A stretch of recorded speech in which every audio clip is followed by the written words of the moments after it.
నమస్తే రమగారు. నమస్తే జయ. రమగారు, కాశీ మజిలీలు కొంత గ్యాప్ ఇద్దాం అనుకున్నాం కదా. కొన్ని రోజులు పోయినాకంటే ఈలోపు ఎవరికైనా బుక్స్ దొరికితే కనుక చదువుకోండి అనే ఒక ఆలోచనలో అనుకున్నాము. మరి కొత్త సిరీస్ ఏదైనా స్టార్ట్ చేద్దాం రమగారు. ఎక్కువగా కాకుండా కొన్ని కథలు, కొంచెం తక్కువ కథలు ఉండేలాగా, తక్కువ భాగాలు ఉండేలాగా. సరే, అంటే మనకి మహాభారతంలో అంతర్గతంగా ఉన్నది అని చెప్పుకోవచ్చు ఓ కథ. నేను చెప్పబోయేది ఇది ఋగ్వేదంలో ఉందని చెప్తారు. ఋగ్వేదంలో ఊర్వశీ పురూరవ సంవాద సూక్తం అని ఒక భాగం ఉంది. వాళ్ళిద్దరూ డిస్కషన్ పెట్టుకున్న ఒక సంవాద సూక్తం, దాని పేరు ఉందంటారు. అయితే కథ చాలా బాగుంటుంది. వెరీ ఇంట్రెస్టింగ్ లవ్ స్టోరీగానే చెప్పాలి. అయితే ఇది ఇంచుమించుగా మనకి నలదమయంతుల కథ లాంటి టర్న్స్ తీసుకుంటుంది. మనుషులు, వ్యక్తులు ఏ సమస్యనైనా ఎట్లా జయించగలుగుతారు, ఎలాంటి వాడైనా తన మీదకి ఏదైనా సమస్య వస్తే ఓపికగా ధర్మాన్ని విడవకుండా సహనంతో ఉన్నవాడు ఎట్లా జయిస్తాడు అని చెప్పడానికి మనకి మహాభారత మన పురాణాల్లో హరిశ్చంద్రుడి కథ, తర్వాత ఏమో నలుడి కథ, అట్లా ఈయన కథ కూడా ఓపికగా ఉన్నవాళ్ళు ఎట్లా గెలుస్తారు అనేది పురూరవుడి కథ. చాలా ఇంట్రెస్టింగ్గా ఉంటుంది. రకరకాల ఇవి వస్తాయన్నమాట, కొత్త కొత్త ఎలిమెంట్స్. విచిత్రంగా కూడా అనిపిస్తుంది కొంత. ఓకే. పూర్వం వైవస్వత మనువు, వైవస్వత మనువు అంటే వివస్వతుడు, అంటే సూర్యుని కుమారుడు యొక్క కుమారుడు. సూర్యుని కుమారుడు వివస్వతుడు, వివస్వతుని కుమారుడు వైవస్వతుడు అంటారు. వైవస్వత మనువు ఆయన ఏంటంటే భూలోకంలో చాలా గొప్పగా రాజ్యం చేసేట. ఆయన ఎంత ధర్మాత్ముడు, ఎంత పుణ్యకీర్తో, ఎంత అత్యద్భుతమైన రాజు. వివాహితుడు, కానీ ఆయనకి సంతానం కలగలేదు. చాలా కాలం సంతానం కోసం ప్రయత్నం చేసి చేయగా చివరికి ఆయనకి బ్రహ్మదేవుడు దగ్గరికి ప్రార్థించాడు. కులగురువుని ప్రార్థించమన్నారు. కులగురువు వీళ్ళకి వశిష్ఠుడు. సూర్యవంశీయులందరికీ కులగురువు వశిష్ఠుడే. మనకి రాముల వారికి కూడా కులగురువు వశిష్ఠ మహర్షి. ఆ దిలీప మహారాజు కూడా వశిష్ఠుడి దగ్గరికి వెళ్ళాడు, అట్లా చెప్పుకుంటాం. అయితే ఈ వశిష్ఠుడి దగ్గరికి వెళ్ళేసరికి ఆయన ఏమన్నాడంటే, అయ్యా, పరమేశ్వరుణ్ణి ఉద్దేశించి పుత్రకామేష్టి యాగం చేయమన్నాడు. మనకి చరిత్రలో పుత్రకామేష్టి ప్రఖ్యాతమైంది, దశరథ మహారాజు చేసింది. ఆయనకి శ్రీరాముడు, రామలక్ష్మణ భరత శత్రుఘ్నులు పాయసం ద్వారా జన్మించారు. అలాంటి కథలు మనం కొన్ని ఉన్నాయి. మనకి పుత్రకామేష్టి చేసిన రాజుల కథలు చాలానే ఉన్నాయి. అందులో ఈ వైవస్వత మనువు చేసింది కూడా ఒక పుత్రకామేష్టి. ఈ పుత్రకామేష్టి యాగం చేసేటప్పుడు చాలా విశేషమైనది. అది ఒక నెలలో వారంలో అయ్యేది కాదు, సంవత్సరాలు పడుతుంది ఆ యాగం చేయటానికి. ముందు ఒక స్థలాన్ని దున్ని మూడు పంటలు వేయాలి. ఆ పండిన ధాన్యాన్ని కోసిన తర్వాత 3 సంవత్సరాలు దాన్ని ఖాళీగా ఉంచడం, అట్లా ఉందన్నమాట నియమం. ఆ తర్వాత ఆ ధాన్యంతో ఇక్కడ ఇది మొదలు పెట్టాలన్నమాట. అది ఎవరు తొక్కని, ఎవరు చేయని చేనులో మొట్టమొదట వీళ్ళే దున్ని పంట వేసుకోవాలి. ఆ ప్రాంతంలోనే ఈ హోమం చేయాలి. అలాంటి ఏర్పాటు చాలా ఉంది లెక్క. అప్పుడు ముందుగానే దానికి సంబంధించి ప్లాన్ చేసుకోవాలి కదా. 4 ఏళ్ళు పడుతుంది. మొత్తం మీద ఒక 4-5 సంవత్సరాలు పట్టే కార్యక్రమం అది. పెద్ద ప్రోగ్రాం. ఈయన పెట్టుకుంటే ఏమైంది, భార్యాభర్త ఇద్దరు కూర్చున్నారు హోమానికి. ఋత్విజులు అంటే హోమం చేసే వాళ్ళు ఉంటారు కదా, మంత్రం చెప్తారు. ఆ మంత్రం చెప్తున్న ఆయనకి రాణిగారు ఏం చెప్పిందంటే, నాకు పుత్రిక కావాలని ఉందని ఋత్విజుడికి చెప్పింది. కూతురు కావాలని కోరుకునేసరికల్లా సరే ఈయన ఏం చేశాడు, ఆయన ఆ కూతురు కలిగే మంత్రాన్ని జపిస్తూ హోమం చేయించడం మొదలుపెట్టాడు. ఆయన హోమం పూర్తయ్యే వేళకి చక్కటి అందమైన బాలిక బయటకు వచ్చింది. కన్యామణి వచ్చింది బయటికి, ఇలా అనే నామధేయంతో. నిర్ఘాంతపోయాడు వైవస్వతుడు. ఇదేమిటి, నేను పుత్రకామేష్టి చేస్తే పుత్రిక వచ్చింది, ఏం చేయాలో తెలియలే. మళ్ళీ వశిష్ఠ మహర్షి దగ్గరికి వెళ్ళాడు. అయ్యా, నేను పుత్రార్థినై చేశాను, ఎందుకంటే నా పితరులకి తర్పణాలు ఇవ్వాలి. కూతురు కాదని కాదు, నాకు కుమారుడు కదా, నేను మొదలుపెట్టింది కుమారుడు కోసం. నాతో పాటు నా పితృదేవతలకు కూడా వెళ్ళివ్వాలి. నా రాజ్యానికి, భూమికి ఉత్తరాధికారి కోసం చేశాను నేను అనేసరికల్ ఆయన ఏమన్నాడు, ఆయన జ్ఞాన దృష్టితో చూసి, నీ భార్య పుత్రికను కోరటం వల్ల ఋత్విజుడు ఆ రకమైన మంత్రాన్ని చదివాడు.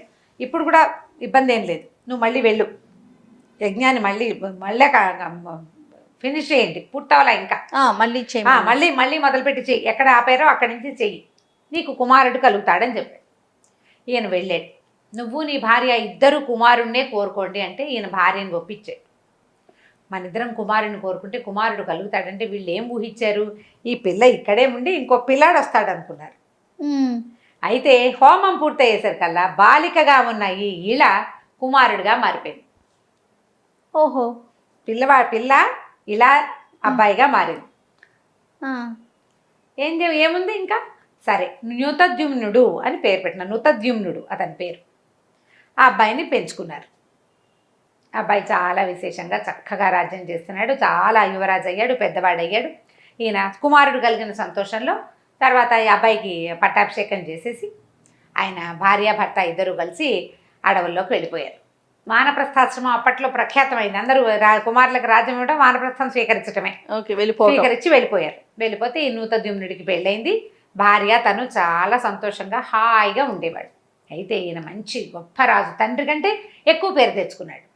ఈ పేరు తెచ్చుకున్న క్రమంలో ఏమైంది, ఒకనాడు ఆ చుట్టుపక్కల గ్రామాల్లో చాలా మృగయా వినోదం చాలా బాగుందని, అడవుల నిండా బోల్డన్ని జంతుజాలాలు ఉన్నాయని, అడవి చాలా సౌహాయమానంగా ఉందని రకరకాల వార్తలు వచ్చినాయి. సరే భార్యకి చెప్పి నేను వేటకెళ్ళొస్తానన్నాడు. సైన్యంతో కలిసి వేటకి బయలుదేరాడు. వేటకి వెళ్ళాడు. అసలు ఎంత బాగా వేటాడాడో, ఎన్ని సింహాలో, ఎన్ని పులులో, ఎన్ని ఎలుగుబంట్లో, ఎన్ని ఏనుగుల్ని పట్టాడో. మామూలుగా చేయలే యుద్ధం. ఆ వేట బ్రహ్మాండంగా జరిగింది. సాయంకాలం అయింది, చీకటి పడేసరికల్లా అక్కడ ఒక బ్రహ్మాండమైన అత్యద్భుతమైన తోట ఒకటి కనపడింది. ఈయన ఆ తోటలోకి ప్రవేశించాడు రిలాక్స్ అవ్వడం కోసం. లోపల నీళ్లున్నాయేమో చూద్దామని. లోపలికి వెళ్ళగానే ఈ సైన్యం అంతా చూస్తుండగా ఆయన స్త్రీగా మారిపోయాడు, అమ్మాయి అయిపోయాడు. మగవేషం వేసుకున్న ఆడ మనిషి నుంచుంది అక్కడ. ఆయనకి లోపలికి నడిచి వెళ్ళిపోయాడు. మిగిలిన వాళ్ళంతా నిర్ఘాంతపోయి చూస్తున్నారు. లోపలికి వెళ్ళిన తర్వాత ఆయన అక్కడ ఉన్న సరోవరంలో తన ప్రతిబింబం చూస్తున్నాడు. తను స్త్రీగా మారిపోయినట్టు ఆయనకి తెలిసిపోయింది. వెనక్కి వచ్చినా ఏ ప్రయోజనము లేకుండా పోయింది. సైన్యం అంతా చూసింది ఈయన ఇట్లా మారిపోవటం. ఓహో. అందరూ పరిగెత్తుకుంటూ పోయారు. ఇప్పుడు ఈ ఆడవేషంతో బయటికి ఏం వెళ్తాడు రాజు? స్త్రీ శరీరంతో సిగ్గుపడి లోపలే ఉండిపోయాడు ఆ తోటలోనే, అడవిలోనే. వీళ్ళంతా పరిగెత్తుకుంటూ వెళ్ళి రాణికి చెప్పారు, మహారాణి రాజుగారు ఒక తోటలోకి ప్రవేశించారు, చాలా అత్యద్భుతమైన వనంగా ఉంది, అందులో ప్రవేశించగానే స్త్రీగా ఆయనతో కొంతమంది వెళ్ళారు, వాళ్ళందరూ ఆడవాళ్ళు అయిపోయారు. ఓహో. లోపలతో కొద్దిగా అంగరక్షకులు వాళ్ళు వెళ్తారు కదా, రాజు స్త్రీగా మారిపోయాడు అనగానే ఆవిడ వలవల ఏడ్చింది. ఇదేమిటి, ఇది ఎక్కడా లేని విడ్డూరం, ఎక్కడా లేని విడ్డూరం ఎలాగైపోయింది అని ఈవిడ ఏడ్చి వశిష్ఠ మహర్షి దగ్గరికి పరిగెత్తింది.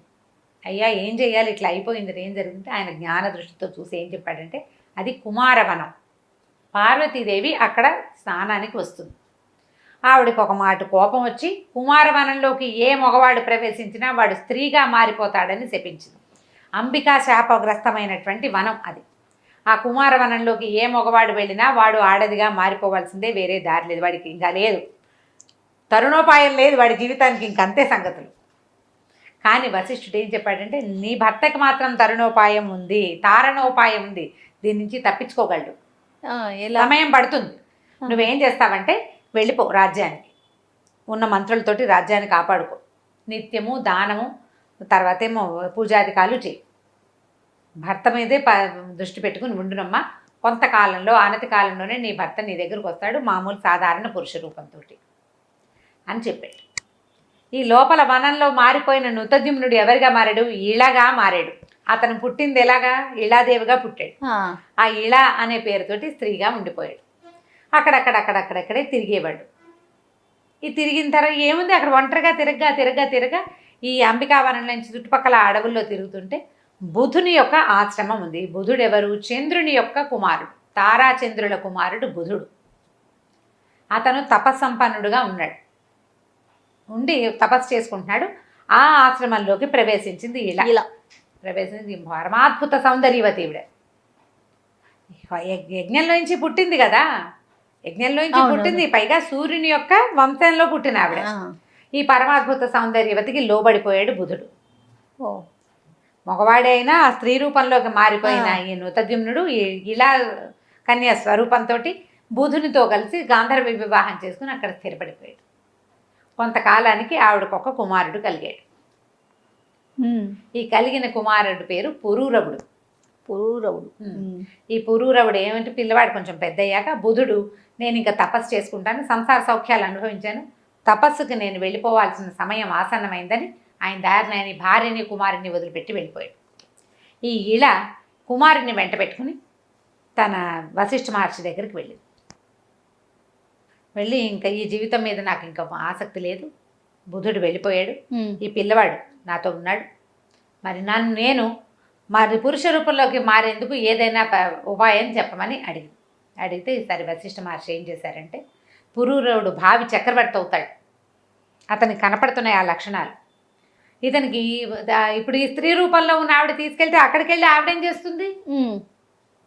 చేస్తుంది, అప్పుడు పరమేశ్వరుని ప్రార్థిస్తే పరమేశ్వరుడు ప్రత్యక్షమై ఏమిటి నీ సంగతి అంటే అప్పుడు చూపించాడు అనమాట.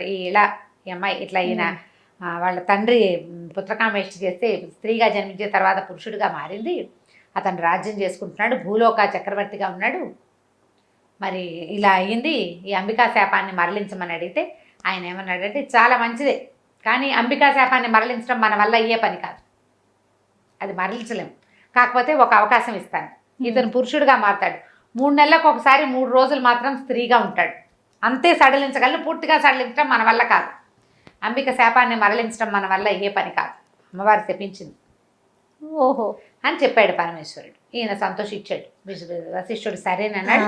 ఈ మన నృతద్యుమ్నుడు కూడా ఈళ కూడా ఏమందంటే అది మంచిదే, పోనీక అదైనా నయమే కదా, అదైనా నయమే, నేను కనీసం రాజ్యానికి వెళ్ళి నా భార్యను చూసుకోగలుగుతాను, రాజ్యాన్ని కాపాడుకోగలుగుతాను, పిల్లాడు పెరగాలి, ఇంకా చిన్న పిల్లాడు, వీడు పెద్ద అయ్యాక వీడికి రాజ్యం అప్పచెప్తా, తర్వాత సంగతి తర్వాత చూసుకుందాం, కానీ మీ వల్ల పరమేశ్వరునే కదా సాక్షాత్కారం కలిగింది, ఈ ఇలా స్వరూపంలో ఉండటం వల్ల ఇది నాకు మేలే చేసింది, నా పిల్లాడికి కూడా మేలే చేస్తుంది అని చెప్పి నమస్కారం చేసి నృతద్యుమ్నుడిగా మారిపోయి కుమారుడైన పురూరవుడిని తీసుకుని తన నగరానికి వెళ్ళిపోయాడు.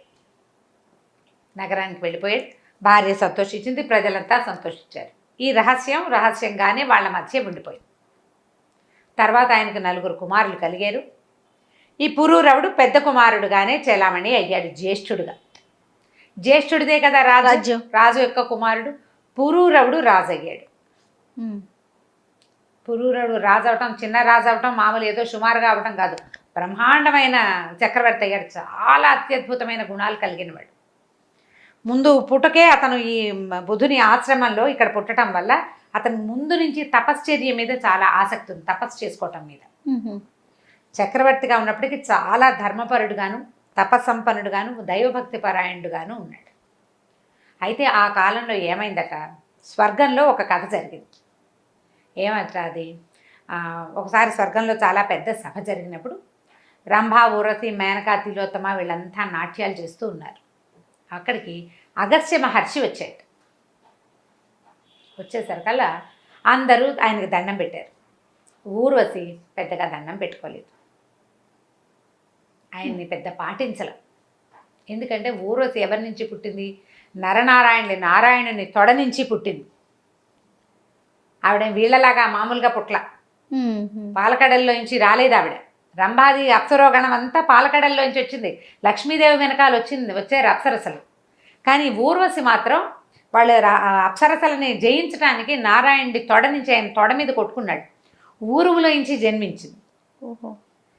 దాంతో కొంత అహంభావం ఉందన్నమాట. ఆమె నమస్కరించకపోయేసరికల్లా అగస్త్యుడు అన్నాడు, తలపొగరు అరిషడ్వర్గము ఉండవలసింది మానవులకి, నువ్వు మానవకాంతవి కాదు, భగవంతుని తోడ నుంచి జన్మించిన అప్సరసవి, వినయం ఉండద్దు నీకు, వినయం లేదు, మానవులకు ఉండేటువంటి అరిషడ్వర్గము నిన్ను బాధిస్తుంది, మానవకాంత వైపు, మానవునికి భారీగా ఉంటే కానీ నీకు ఈ లక్షణం పోదని శపించాడు. శపించేసరికల్లా మరి ఋషి శాపం ఎలా అంటే, విష్ణుమూర్తి చక్రాన్ని తప్పించుకోవచ్చు, శివుడు త్రిశూలం నుంచి తప్పించుకోవచ్చు, ఋషి శాపం నుంచి దేవతలు కూడా తప్పించుకోలేరు. విష్ణువు శివుడే తప్పించుకోలేకపోయారు కదా, ఇంకా వీళ్ళేముంది, ఈవిడ ఇంకేం చేస్తుంది, భూలోకానికి ప్రయాణమైంది. ఎవరో ఒకళ్ళ మనిషితో గడపాలి ఆవిడ శాపం ప్రకారం. నారదుడు కనిపించి నారదుడు ఏమన్నాడంటే, వారా వీరా ఎందుకు వెళ్తావమ్మా, పురూరవ చక్రవర్తి మహాద్భుతమైన వాడు, రూపజిత మన్మధుడు, ఆయన చూస్తే మన్మధుడు కూడా కళ్ళు మూసుకోవాల్సిందే, అంత అందంగా ఉంటాడు, అక్కడికి వెళ్ళు, చక్రవర్తి భార్యగా చలామణి అవుతావు, జీవితం కూడా అత్యద్భుతంగా ఉంటుంది. మామూలు మానవుడు రకరకాల భావోద్వేగాలున్న మానవులు కాకుండా ఇట్లా అత్యద్భుతమైన వ్యక్తిత్వం కలిగిన వాడు, చాలా గొప్ప ప్రతిభావంతుడు, పైగా విపరీతమైన జన్మ ఉన్నవాడు, సాధారణంగా మనుషులందరిలాగా పుట్టినవాడు కాదు, అపురూపమైన జన్మ, అతని దగ్గరికి వెళ్ళమని చెప్పాడు. చెప్పేసరికల్లా ఈవిడేం చేసింది, ఈ పురూరవ చక్రవర్తి వ్యాహ్యాళికి వెళ్తే ఆయనకి వివాహం కాలే, అప్పటికి చిన్నవాడే. వ్యాహ్యాళికి తోటలోకి వెళ్తే ఆ తోటలోకి ప్రత్యక్షమైంది. ఈ అద్భుత సౌందర్యవతిని చూసేసరికల్లా భగవంతుని తొడ నుంచి పుట్టిందంటే మరి ఏమిటి సామాన్యంగా ఉంటుందా? ఆవిడ అందం అంతా సాటి లేని అందం అనమాట, ఇలా సాటి లేని అందం ఆవిడది. ఇక ఆయన మైమరిచిపోయాడు ఆవిడని చూసి. ఎవరు ఏమిటని అడిగితే, నేను ఊర్వశిని, అప్సరోగణంలో ఉంటాను, దేవేంద్రుడి కొలువులో ఉండేదాన్ని, నాకు ఒక ఋషి శాపం, అగస్త్య మహర్షి శాపం, ఆ ప్రకారంగా నేను భూలోకానికి వస్తుంటే నారద మహర్షి నీ గురించి చెప్పాడు, నీతో ఉందామని వచ్చానని చెప్పింది. ఇక విపరీతంగా మోహంలో పడ్డాడు ఆయన. అయితే ఆవిడేమందంటే, నీతో ఉంటాను నేను, కానీ నేను ఎప్పటికైనా వెనక్కి వెళ్ళిపోవాల్సిన దాన్ని, అంటే ఎప్పటి వరకు ఉంటావు అన్నాడు. ఆవిడేం చెప్పిందంటే, ఒకటే షరతు, నువ్వు దిగంబరంగా కనపడకూడదు నాకు, నువ్వు ఎప్పుడైతే నాకు దిగంబరంగా కనపడతావో అప్పుడు వెళ్ళిపోతా, అప్పటి వరకు నీతో ఉంటాను నేను. సరేనని ఒప్పుకున్నాడు. ఆవిడతో పాటే ఉండిపోయాడు. హాయిగా తిరుగుతూ ఉండేవాడు. చాలా కాలం గడిచిపోయింది. దేవేంద్రుడు ఆయనకి ఏమిటి ఊర్వశి లేక సభ బోసిపోయింది. ఆవిడని తెచ్చేసుకోవాలి వెనక్కి ఎలాగైనా. మరి తెచ్చుకోవాలంటే ఎట్లా? ఆవిడకి ఈ పురూరవుడి మీద విసుగు పుట్టాలి, లేదా అయిష్టం రావాలి. అయితే ఏ కారణంతో ఊర్వశి వెనక్కి వస్తుందో ఆయన తెలుసుకున్నాడు. వెనక్కి రావడానికి ఒక క్లాజ్ పెట్టింది. ఆ క్లాజ్ ప్రకారం ఊర్వశిని తేవడానికి ఒక ఉపాయాన్ని పన్నారు. ఆ పన్నిన ఉపాయం ప్రకారం ఊర్వశి దగ్గరికి గంధర్వులు వచ్చారు. నిన్ను దేవేంద్రుడు వెనక్కి రమ్మంటే, ఆవిడ కూడా చాలా కాలం అయిపోయింది భూలోకంలో ఉన్నాను, ఆవిడకి స్వర్గం మీద మనసు పోతోంది, స్నేహితురాళ్ళ మీదకి మనసు పోతోంది, దేవేంద్రుడి మీద మనసు పోతోంది. ఆవిడకి ఇంకా బోళ్ళంతమంది స్నేహితులు ఉన్నారు. స్వర్గ సౌఖ్యం వేరు, మానవ సౌఖ్యాలు వేరు. మానవ జీవితం వేరు, స్వర్గ సౌఖ్యం వేరు కదా. సరే వెళ్ళిపోదాం అనుకుంది. వెళ్ళిపోదామంటే ఎట్లా వెళ్ళిపోవాలి? ఆయన జాగ్రత్తగా ఉంటాడు. ఆయనకు ఆ ఒళ్ళు తెలియనితనము అవి రాలా ఇప్పటిదాకా, ఆ పరిస్థితి కల్పించాలి. సరే ఏం చెప్పిందంటే, నేను 2 పెంపుడు మేకలు ఉన్నాయి నా దగ్గర, గొర్రెలను కూడా చెప్తారు కొన్ని కథల్లో, 2 మేకలో గొర్రెలో పిల్లలు అవి పెంచుకుంటాను, వాటిని రక్షిస్తాడు రాజు, మాకు దగ్గరలోనే ఉంటాయి అవి, వీటిని ఎత్తుకెళ్ళిపోండి. ఈయన్ని పురూరవుణ్ణి ఆ మేకలను తెమ్మని చెప్తాను నేను, ఆయన బయటకు వచ్చినప్పుడు మెరుపులు మెరిపించండి అని చెప్తాను. సరే రాత్రి వేళ వీళ్ళిద్దరూ ఏకశయ్యాగతులుగా ఉండగా ఈ మేక పిల్లల్ని ఎత్తుకుపోతారు గంధర్వులు. ఎత్తుకెళ్ళేసరికి అది మ్యా నరుస్తాయి. అవి పక్కనే ఉండి రాత్రిపూట ఆ శయ్యాగృహంలోనే ఓ పక్కన పడుకునే మేక పిల్లల్ని ఎవరో తీసుకుపోతారు. ఇవిడ దిగ్గును లేచి, పురూరవ నా మేకల్ని ఎత్తుకుపోతున్నారు, వాటిని రక్షించు అని కేకలు పెట్టింది. కదలడు ఈయన, అప్పుడే అలసిపోయి అలా పడుకుని ఉంటాడు. అర్ధరాత్రి ఇప్పుడు ఇంకా అరిచి, నా మేక పిల్లలు వాటిని రక్షిస్తానన్నా వదిలేస్తావా, నువ్వేమి రాజువి, ఇట్లాగా అట్లాగా నరిచెరిచి కేకలు పెడుతుంది. దాంతో ఈయన ఏం చేస్తాడు, దిక్కును లేచి పరిగెడతాడు. ఒంటి మీద బట్టలు లేనిది చూసుకోడు. రాత్రి పడుకునేటప్పుడు ఒక పంచ కట్టుకుంటారు. ఈ లేచే సంరంభంలో అది జారిపోతుంది. ఈయనకి ఒళ్ళు తెలియదు, నిద్రలో దిగ్గులు లేచిన వాళ్ళకి ఒళ్ళు పోయి తెలియదు చూడు. పరిగెడతాడు. పరిగెత్తేసరికల్లా ఈయన పరిగెత్తుతూ వెళ్ళేసరికల్లా ఈ మేకలను ఎత్తుకుపోతున్న గంధర్వులు ఇద్దరు మేకలను వదిలిపెట్టేస్తారు.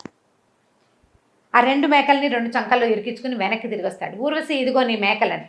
సరిగ్గా ఆవిడ ఎదురొచ్చే టైంకి పైకి వెళ్ళిన గంధర్వులు మెరుపుల్ని పిలుస్తారు. ఆ మెరుపుల్లో అర్ధరాత్రి మామూలుగా చీకటి దీపాలు ఉండవు, మెరుపులు మెరిస్తే కదా అవతల వాళ్ళు స్పష్టంగా కనపడేది. ఆ మెరుపుల వెలుగులో 2 మేకల్ని చంకలో పెట్టి ఇరికించుకుని నడిచి వస్తున్న పురూరవ చక్రవర్తిని దిగంబరంగా చూసేస్తుంది ఊర్వశి. నువ్వు వాగ్దాన భంగం చేసావు, నేను వెళ్ళిపోతున్నాను అని చెప్పి వెళ్ళిపోతుంది. చాలా బతిమలాడతాడు, వెళ్ళొద్దు నన్ను విడిచి ఉండలేను నేను అంటాడు. మరి ఇది తప్పదు కదా, దేవతలు పెట్టిన నియమం. మానవుడు ఈ అప్సరసకి దిగంబరంగా కనపడకూడదు. నువ్వు ఎంత గొప్ప చక్రవర్తి అయినా నువ్వు మనిషివి, నేను అప్సరసని. ఒక నియమం పెట్టుకున్నాం మనం, నియమం భంగమైపోయింది. నీవు భంగమయ్యాక ఇంకుండకూడదు నేను, నీ మీద ఎంత ప్రీతున్నా సరేనని ఆవిడ కాస్త వెళ్ళిపోతుంది. ఈయన విపరీతంగా దిగులు పడతాడు, ఎంత బాధపడతాడో ఆవిడ కోసం. ఇక రాజ్యం భోజ్యం అన్నీ వదిలేస్తాడు, ఊర్వశి నామజపంలోనే ఉంటాడు. మళ్ళీ ఊర్వశి ఈయన దగ్గరకు వస్తుంది. చాలా దిగులు పడి ఆమె కోసం తపస్సు చేయటం మొదలుపెట్టాడు. సరస్వతి తీర్థానికి వెళ్ళిపోయాడట ఆయన. సరస్వతి తీర్థం అంటే ఇంచుమించుగా ఇది బదరికాశ్రమం, బదరి అలా అనుకోవాలి మనం, అట్లా అనిపిస్తుంది కొన్ని కథల్ని బట్టి. అక్కడ సరస్వతి నది అక్కడ ఉంది, సరస్వతి తీర్థం ఉంది అక్కడ. ఆయన అట్లా ఉండి ఉండి ఆమె తలపుల్లోనే ఉండగా ఉండగా ఉండగా ప్రజలంతా సర్గంలో అందరూ చెప్పుకునేవాళ్ళట, ఊరస్ కోసం ఆయన ఎవరో తపస్సు చేస్తున్నాడు. దేవతల కోసం తపస్సు చేస్తారు, ఊరస్ కోసం తపస్సు చేయటం ఏమిటి? సరే, సంవత్సరం గడిచింది, ఆయన ఉండలేకపోతున్నాడు ఆవిడ లేకుండా, చాలా బాధపడుతున్నాడు. ఆవిడ తిరిగి వచ్చేసి ఊరస్ మళ్ళీ వచ్చింది దేవేంద్రుడి అనుమతితోటి. ఆవిడ గమనించి వచ్చింది. వచ్చి సరే ఇంకేం చెప్పిందంటే, ఆయనతో పాటు ఉంటాను కొంతకాలమే, నేను నీతో ఉండగలనని అలా కలిసి ఉన్నది కొంతకాలం. 4 కుమారులు పుట్టారు ఆవిడికి.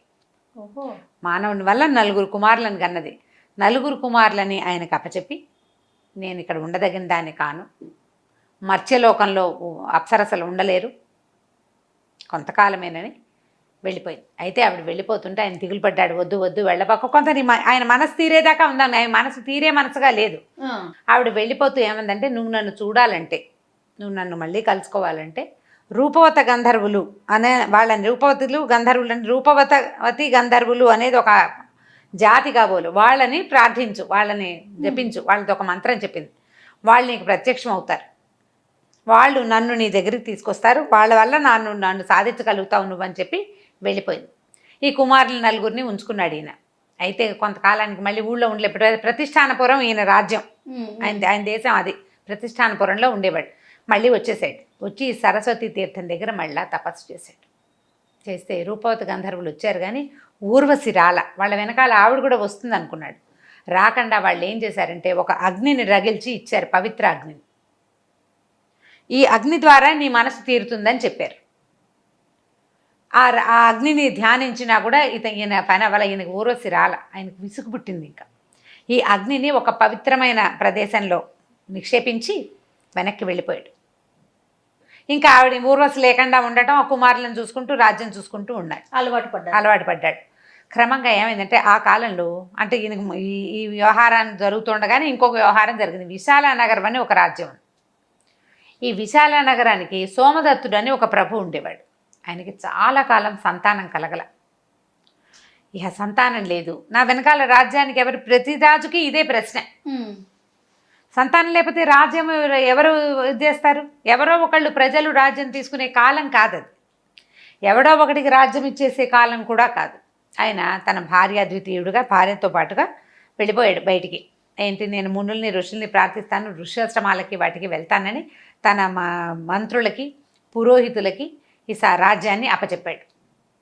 సంతానాన్ని సాధించాకే మళ్ళీ నేను నగర ప్రవేశం చేస్తానన్నాడు. సరే, బయలుదేరి వెళ్ళాడు. ఆయన ఎన్నో క్షేత్రాలు తీర్థాలన్నీ భార్యతో కలిసి కొద్దిపాటి సైనికులతోటి చిన్న పరివారంతో వెళ్ళాడనమాట. వెళ్ళి ఎన్నో ఋష్యాశ్రమాలు చూశాడు, యాత్రాస్థలాలు తీర్థస్థలాలు ఎన్నో దర్శించగా ఒకచోట కొంతమంది మునుల తాలూకు సమూహంలో వాళ్ళని కలుసుకున్నాడు. అప్పుడు ఇట్లా నాకు సంతానం లేదంటే వాళ్ళు ఏం చేశారంటే, స్వల్పంగా పుత్రకామేష్టి లాంటి ఒక యాగాన్ని చేసి అందులో దాని ప్రసాదంగా ఒక పాయసాన్ని ఈయనకిచ్చారు. ఇవి భుజించండి, మీకు యజ్ఞప్రసాదము మీరు దీనివల్ల సంతానం లభిస్తుందంటే, ఆయనకి కొంతకాలానికి భార్య గర్భవతి అయ్యి జయుడు అనే ఒక కుమారుడు, జయప్రద అనే ఒక కుమార్తె కలిగారు. జయుడు, జయప్రద. అయితే కూతుర్ని ఒక అబ్బాయిని చక్కగా పెంచుకున్నారు, రాజ్యానికి వెళ్ళిపోయారు, విశాల నగరానికి వెళ్ళిపోయారు భార్యాభర్త. కూతురు కొడుకు అక్కడే పుట్టారు, పిల్లలు చక్కగా పెరుగుతున్నారు. ఈ జయప్రదాదేవి మహాద్భుత సౌందర్యవతి, చాలా అందమైంది. అయితే చిన్నప్పుడు కొంచెం 8-9 సంవత్సరాలు వచ్చాక పిల్లలు కథలు చెప్తారు కదా, అప్పుడు ప్రపంచంలో ఉండే గొప్ప గొప్ప రాజులు ఎవరు వాళ్ళ గురించి చెప్తూ పురూరవ చక్రవర్తిని గురించి దాదులు ఆ అమ్మాయికి చెప్తూ ఉండేవాళ్ళు. క్రమంగా ఆయన కథప్పిస్తే ఎవరి కథ ఆవిడ విందు, ఆయన గురించే వింటుంది. అలా అయ్యి ఆయన మీద మనసు పారేసుకుంది అమ్మాయి, నేను పురూరవుడినే పెళ్లి చేసుకుంటానని. నిజానికి వయసు తేడా, ఆయన ఎప్పటివాడు ఈవిడిప్పటిది కదా, ఆ కాలం అలా ఉండేది కాదు.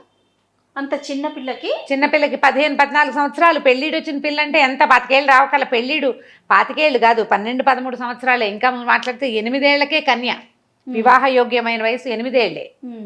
కొద్దిగా ఊహ వచ్చింది, స్వయంవరము అవి చేసుకోవచ్చు, ఈ స్వయంవరాలు అవి చేసేవాళ్ళు.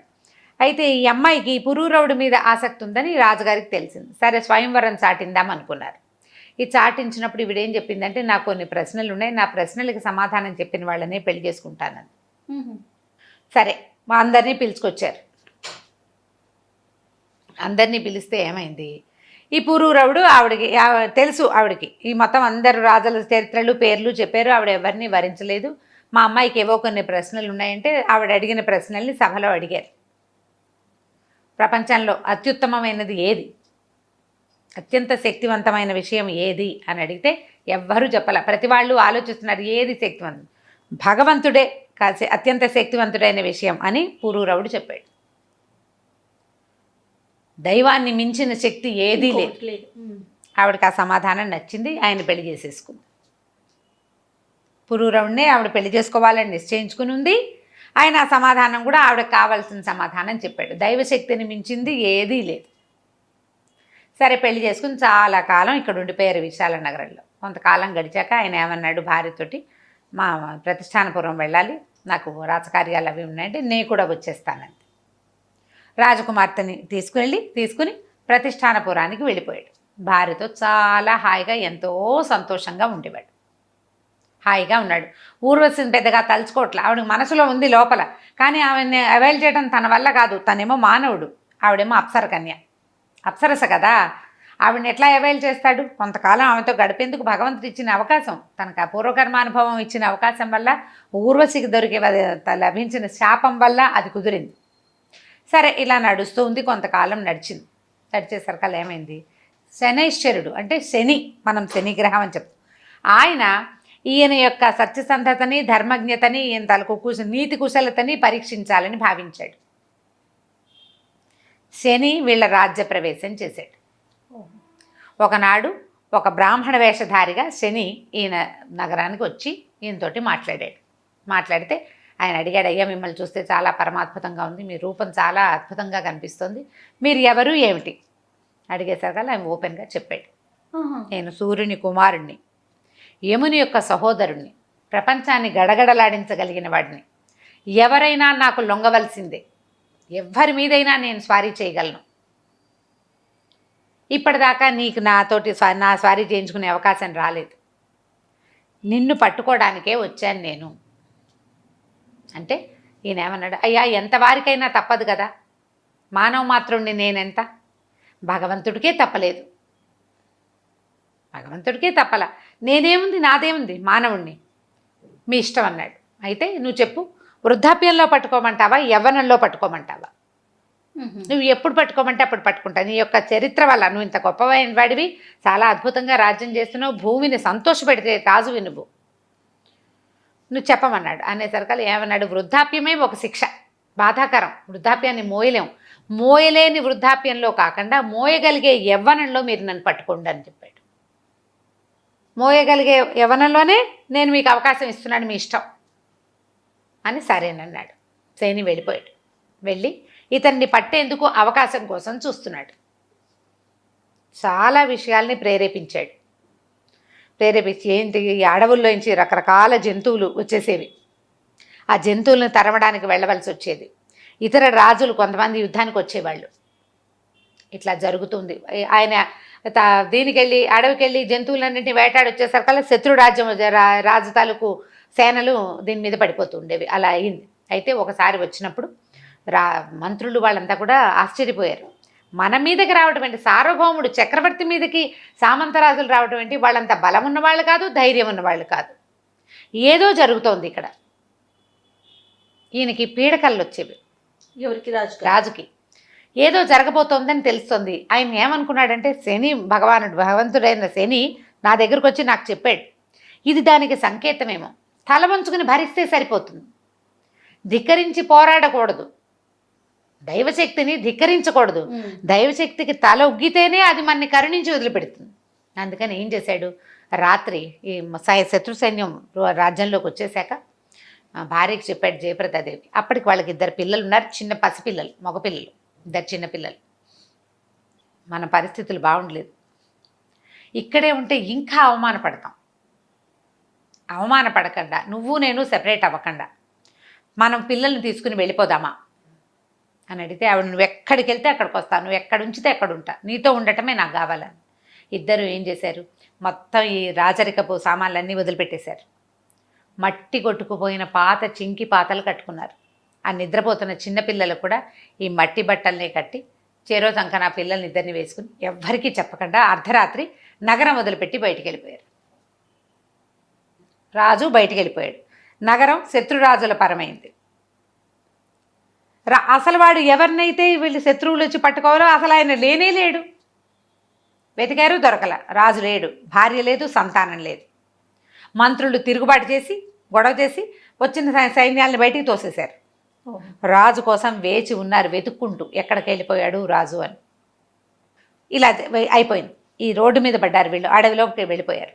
అట్లాగే పిల్లల్ని ఎత్తుకుని ఆ మట్టి బట్టలతోటి మురికి బట్టలతోటి నడుచుకుంటూ ఎక్కడికో వెళ్ళారు. వెళ్ళగా ఏదో ఒక అడవి, ఓ గ్రామము, ఓ చెరువు, అట్లా గ్రామాల వైపుకి వెళ్తుంటే ఒక చోట చెరువు దగ్గర ఏదో చెట్టు ఉంటే చెట్టు కింద భార్యని పిల్లల్ని పడుకోబెట్టాడు. తను కూడా చెట్టు కానుకొని కూర్చుని ఉన్నాడు. ఆ దారిని పోతున్న వాళ్ళు, ఈయన ఎట్లాంటి వాడంటే మట్టి బట్టలు మురికి బట్టలు కట్టుకున్నాడు. పొడుగా ఆటివాడు, సమున్నతమైన ఆకారం కలిగినవాడు. ఏళ్ల తరబడి కిరీటము భుజకీర్తులు ధరించి ఉన్నవాడు. ఆ కిరీటం ధరిస్తే ఇక్కడ కొంత గుర్తుపడుతుంది. అది ఎంత శోభగా కనిపిస్తుందంటే కిరీటం లేకపోయినా ఉన్నట్టుగా కనపడుతుంది. భుజకీర్తులు భుజాల మీద ధరించేవి ఒక గుర్తులు అనమాట. ధనుర్బాణాలు ధరించటం ప్రత్యేకంగా ఈ వ్యక్తి ఈ పని చేస్తాడు అనేది కనపడేలాంటి పద్ధతి అయింది. పైగా ఈయన పుట్టుకతోటే సామ్రాట్ అయ్యే లక్షణాలతోటి పుట్టాడు. వీళ్ళ సాముద్రిక లక్షణాల ప్రకారము పొడుగు, ఆజానుబాహువులుగా ఉండటము, సూదంటు రాళ్లలాగా ఉండే చూపు, ఆ కంటితో చూస్తే వాళ్ళకేసే చూడాలనిపిస్తుంది అన్నమాట. మనకు ఒక ప్రత్యేకమైన ముఖవర్చస్సు అయింది. ఈయన మురికి బట్టలు కట్టుకున్న చూడు, రత్నాన్ని మసిపాతలో దాచిపెడితే మాత్రం లోపల నుంచి సూర్యకాంతి పడగానే వెలుగుతూ ఉంటుంది. అది ఈ వెలుగ్గా ఉన్న ఈ భార్యాభర్తల ముఖాలు చూసేసరికల్లా ఆవిడేమో యజ్ఞం వల్ల పుట్టింది భార్య, ఒట్టి రాజకుమార్తె కావడదు, ఆవిడ ఒక యజ్ఞప్రసాదం వల్ల జన్మించిన స్త్రీ, ఆవిడ పద్మిని జాతి స్త్రీ. ఈయనేమో సార్వభౌమ లక్షణాలు ఉన్నవాడు. ఈ దారే పోతున్న కూలీలు కొంతమంది చూసి, అయ్యా ఎవరు మీరు ఏమిటంటే, ఈయన ఏం చెప్పాడంటే, నేను పురూర చక్రవర్తి దగ్గర లేఖకుడుగా పనిచేసేవాడిని. రాజు రాజ్యభ్రష్టుడైపోయాడు, శత్రుసేనలు రాజ్యాన్ని నిర్దేశించినాయి, మాకేమీ అవకాశం లేక నేను నా భార్య పిల్లలు వచ్చేసామంటే ఏమన్నారు, అయ్యా మాతో ఉండండి, ఈ అడవిలో ఉండద్దు, మాతో పాటు ఉందరు కానీ ఒక ఇల్లు ఇస్తాము, మేమే పని చేసుకుంటున్నామో అదే పని చేసుకోండి, మీరు కూడా మాతో పాటు ఉండండి అని చెప్పి ఈ భార్య పిల్లలతో సహా ఆ కూలీలంతా కలిసి మట్టి ఎత్తుకునే కూలీ పని వాళ్ళు తీసుకుపోయి తమ ఇళ్ల మధ్యలో ఒక చిన్న పాక వేసి ఇచ్చారు వీళ్ళకి. ఎక్కడైనా పనిచేసేటప్పుడు మాతో పాటు లేఖకుడికి, కూలి లెక్కలు రాసేవాడికి కూడా మాతో సమానంగా కూలిస్తేనే మేము చేస్తామని ఆ గుంపు అంతా చెప్పేవాళ్ళు. వాళ్ళు ఒక 100 మంది 50 మంది, ఈ 50 మంది గుంపుతోటి ఈ లేఖకుడు కూడా జీతం ఇచ్చేవాడు. ఈయన అందరు లెక్కలు రాసేవాడు, ఎవరెవరు వచ్చారు, ఎంత కూలి ముట్టింది, ఏం పని చేశారు, ఎంత పని జరిగింది, ఆ లెక్కలు రాయడానికి ఒక గుమాస్తా పనిలాగా ఈయన వాళ్ళతో పాటు ఉండిపోయాడు అక్కడే భార్య పిల్లలతోటి.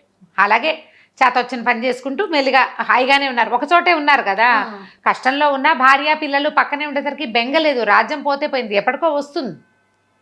అయితే వీళ్ళు ఏ పల్లెటూరులో వీళ్ళు చేరారో ఆ పక్కన ఒక చిన్న పట్టణం లాంటిది ఉంది. అక్కడ నవకోటి నారాయణ అనే ఒక రాజుగారు, ఒక జమీందారు ఉన్నాడు. ఈయన ఏంటంటే 9 కోట్ల రూపాయలు సంపాదించేట నారాయణ అని ఆయన నవకోటి నారాయణ అనేవారు. ఆయన ఏదో పెద్ద బిల్డింగ్ కట్టే పని మొదలు పెట్టుకున్నాడు. ఆయనకి ఏంటంటే ఏదో ఇబ్బందిగా ఉండేది, ఎప్పుడు పీడకలు వచ్చేవి, ఏవో భయంగా ఉండేది. అయితే ఆయన జాతకం వాళ్ళని పిలిపించి అడిగితే వాళ్ళు ఏం చెప్పారంటే, మీరు డబ్బు సంపాదించేసరికల్లా డబ్బు వెనకాల ఎందరిదో కష్టము, నొప్పి, బాధ ఉంటుంది. ఎవడెవడు బాధపడుతూ ఆ డబ్బు మనకి ఇచ్చాడో తెలీదు. వాళ్ళందరి ఘోష మనకు ఉసురు తగిలింది అంటుంటాం చూడు మనం. ఈ ఘోష వల్ల ఇట్లాంటి ఇబ్బంది ఉంది, మీరు దాన ధర్మాదాలు చేయండి, దేవాలయాలు నిర్మించండి, ఆరామాలు నిర్మించండి అంటే ఈయన ఒక పెద్ద ఆరామ భవనం నిర్మించడానికి మొదలు పెట్టుకుంటే సరే పని చేయడానికి కూలీలు కావద్దు. ఆ కూలీలకి ఏ కూలీల గుంపులో అయితే పురూరవ చక్రవర్తి జయప్రదాదేవి చేరారో ఆ గుంపుకి కబురు చేశాడు. వాళ్ళు ఏమన్నారంటే, మేము ఇంతమంది ఉన్నాం, సమూహం మేమంతా వస్తాం, పెద్ద గుంపు వాళ్ళది, మాతో పాటు ఒక లేఖకుడు ఒక ఆయన ఉన్నాడు, మాకిచ్చిన కూలీ లేఖకుడు కూడా ఇవ్వాలి, మరి అట్లా ఇస్తామంటే వస్తాం అనేసరికి సరే ఒప్పుకున్నాడు. అంతా పోయారు అక్కడ పనికి. వీళ్ళంతా పనిచేస్తే సాయంకాలం ఏ రోజు కూలీ ఆ రోజు తెచ్చుకునేవాడు. అయితే ఇప్పుడు ఈయన అడవిలో ఎక్కడ నుంచి రాజ్యం నుంచి బయటపడ్డాడు, అడవిలో భార్య పిల్లలు హాయిగా పొద్దున్న రోజు పొద్దుటిపూట అంత ముద్ద అన్నం వండుకుంటున్నారు, తింటున్నారు, మొగుడు పెళ్ళం పక్కనే ఉన్నారు, పిల్లల్ని ఆడించుకుంటున్నారు, హాయిగా ఉన్నట్టే కదా. శనీశ్వరుడికి నచ్చలేదు ఇది, వీళ్ళు కొత్త ఇబ్బంది. హాయిగా ఉన్నారు వీళ్ళు, సుఖంగానే ఉన్నారు, కొత్త ఇబ్బంది, వీళ్ళు తట్టుకోలేని ఇబ్బంది కలిగించాలి. రాజ్యం పోగొట్టడం అనేది ఒక తట్టుకోలేని ఇబ్బంది. రెండో తట్టుకోలేని ఇబ్బంది ఏమిటి, వీడికి పెళ్ళాం నుంచి సెపరేషన్ కావాలి ఈ రాజుకి. ఇది ఆలోచించాడు. ఆలోచించి ఆ నవకోటి నారాయణ బుద్ధిలోకి ప్రవేశిస్తే ఓ రోజు ఆ జరుగుతున్న ఆరామాన్ని పక్కన ఒక కట్టడం ఈయన కూడా కట్టించుకుని అక్కడే ఉన్నాడు. పైన నుంచి చూస్తుంటే కింద పనులు చేస్తున్న ఆడవాళ్ళు కనబడితే వాళ్ళల్లో మసిబొగ్గుల్లో వజ్రంలాగా మెరిసిపోతుంది జయప్రదాదేవి. ఎవర్రా ఏమిట్రా కనుక్కున్నాడు. ఈ లేఖకుడు లేఖ రాసేటువంటి ఆయన యొక్క భార్య అని, ఈ ఎలాగైనా ఈవిని పట్టుకోవాలి. ఆమెని అవైల్ చేయటం కోసం ప్రయత్నం చేయటం మొదలుపెట్టాడు. ఎట్లా, మామూలుగా ఆడవాళ్ళు ఎవరు పనిలోకి రారు, వాళ్ళు ఇళ్ళ దగ్గర ఉంటారు, గుడిసెలు వేసుకుని ఉన్నారు పక్కన, అంతా వచ్చేసారు ఇక్కడికి, చిన్న చిన్న పాకల్లాగా నిర్మిస్తే ఆ పాకల్లో ఉంటున్నారు. మగవాళ్ళు పనిలోకి వస్తారు, సాయంకాలం అయితే డబ్బులు పుచ్చుకొని వెళ్ళిపోతారు, ఆడవాళ్ళంతా దూరంగా ఉంటారు. ఈయన పైన నుంచున్నాడు కాబట్టి కింద కనపడింది. ఇప్పుడు వీళ్ళని తేవాలంటే ఏం చేశాడు, ఇవాళ నుంచి మీ కూలీలు మీ ఆవిళ్ళు వచ్చి తీసుకోవాలి, మగవాళ్ళకి కూలీ ఇవ్వకూడదని నియమం పెట్టుకున్నామన్నారు. సాయంకాలం అయ్యేసరికల్లా కూలీల భార్యలంతా వచ్చి వాళ్ళతో పాటు జయప్రదాదేవి కూడా వచ్చి డబ్బులు తీసుకెళ్ళేవాళ్ళు. ఒక 3-4 రోజులు జనాలంతా అలవాటు పడ్డారు. ఈ తబ్బిట్లా క్యాజువల్గా వెళ్ళి తెచ్చేసుకుంటున్నారు, బాగానే ఉందిగా. ఒక 5-6 రోజులు గడిచేసరికి ఇతను ఏం చేశాడంటే, ఒరే ఈసారి ఇవాళ లేఖకుడి భార్య వస్తుంది, మీ డబ్బులు దొరగారు నారాయణ గారి దగ్గర ఉన్నాయని చెప్పు, అక్కడికి పంపించు, అది లోపలికి వస్తుంది, లోపల రాగానే గదిలోకి తోసి తలిపేసేసి నేను చూసుకుంటాను ఆవిడ సంగతి అన్నాడు. సరే ఏమైంది, ఈవిడ కాస్త వచ్చింది. వచ్చేసరికి అందరికీ డబ్బులు ఇస్తున్నారు. అమ్మ మీకు ఇవ్వాల్సిన డబ్బులు మా అయ్యగారు కొంచెం ఏదో ఎక్కువ వేసి ఇవ్వదలుచుకున్నట్టు లేఖకుడికి అయ్యగారి దగ్గరికి వెళ్ళమంటే రోజు ఆ ఇంట్లోకి వస్తుంది కదా ఆవిడ. అలాగే ఏముంది, ఇక్కడ దాకా అలవాటైంది, మొదటి ఇక్కడ కొత్తగా ఉంది, తర్వాత ఏముంది లేని లోపలికి వెళ్ళింది. వెళ్ళేసరికల్లా ఆ వెంబడి పెట్టుకు తీసుకెళ్తున్నవాడు ఆవిడ ఆ గది గుమ్మం దగ్గరికి రాగానే వెంటనే ఆవిడ గదిలోకి ఒక తోపు దోసి వెనక నుంచి తలిపేసేసాడు. వేసేసరికల్లా అది పెద్ద అంతఃపురం, లోపల భాగం చాలా పెద్ద గది, ఒక పడక, దాని నిండా పువ్వులు, అక్కడి నుంచి ఏవో పాలు గీలు పళ్ళు గిళ్ళు అగరత్తులు పొగలు అవి వస్తున్నాయి. ఇది ఏకాంత మందిరం, ఎవ్వరూ లేరు, పెద్ద మందిరం. ఇవిడ నిర్ఘాంతపోయింది.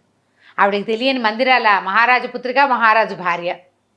ఇక్కడ ఏదో జరగబోతోందని తెలిసి ఇక అటు ఇటు దారి చూస్తే ఒకే తలుపు, ఆ లోపలికి వెళ్ళి ఇంకా తలుపులు లేవు, దానికి కిటికీలు కూడా లేవు. కిటికీలు పై ఎత్తునున్నాయి, చిన్న గవాక్షం, పెద్ద కిటికీగా లేదు, చిన్న ఏమంటారు మరి వెంటిలేటర్ లాంటిది ఉంది, అందులోంచి బయటికి వెళ్ళలేరు. ఆవిడ అటు ఇటు వెతికింది. తీరా చూస్తే ఒక పెద్ద పెట్టు ఉంది అక్కడ, పెట్టె తెరిచి పెట్టుంది. ఈవిడ అమ్మవారిని ప్రార్థించింది, నేను గనక ఈయన మా సోమదత్త మహారాజు యొక్క కూతుర్నై యజ్ఞశేషంగా పుట్టిన దాన్ని అయితే, పురూరవ చక్రవర్తిని మనసావాచా కర్మణ భార్యగా ఆయన్ని ప్రేమించి ఆరాధించిన దాన్ని అయితే, నా భర్త అశేషమైన పుణ్యాన్ని సంపాదించిన వాడైతే, ఆయన ధర్మపరుడైతే, నేను లోపల దిగి దాక్కుంటున్న ఈ మందసం ఆయన ముట్టుకుంటే తప్పిస్తే తెరుచుకోకూడదు. ఎవరు? భర్త. నా భర్త ముట్టుకుంటేనే ఇది తెరుచుకోవాలి.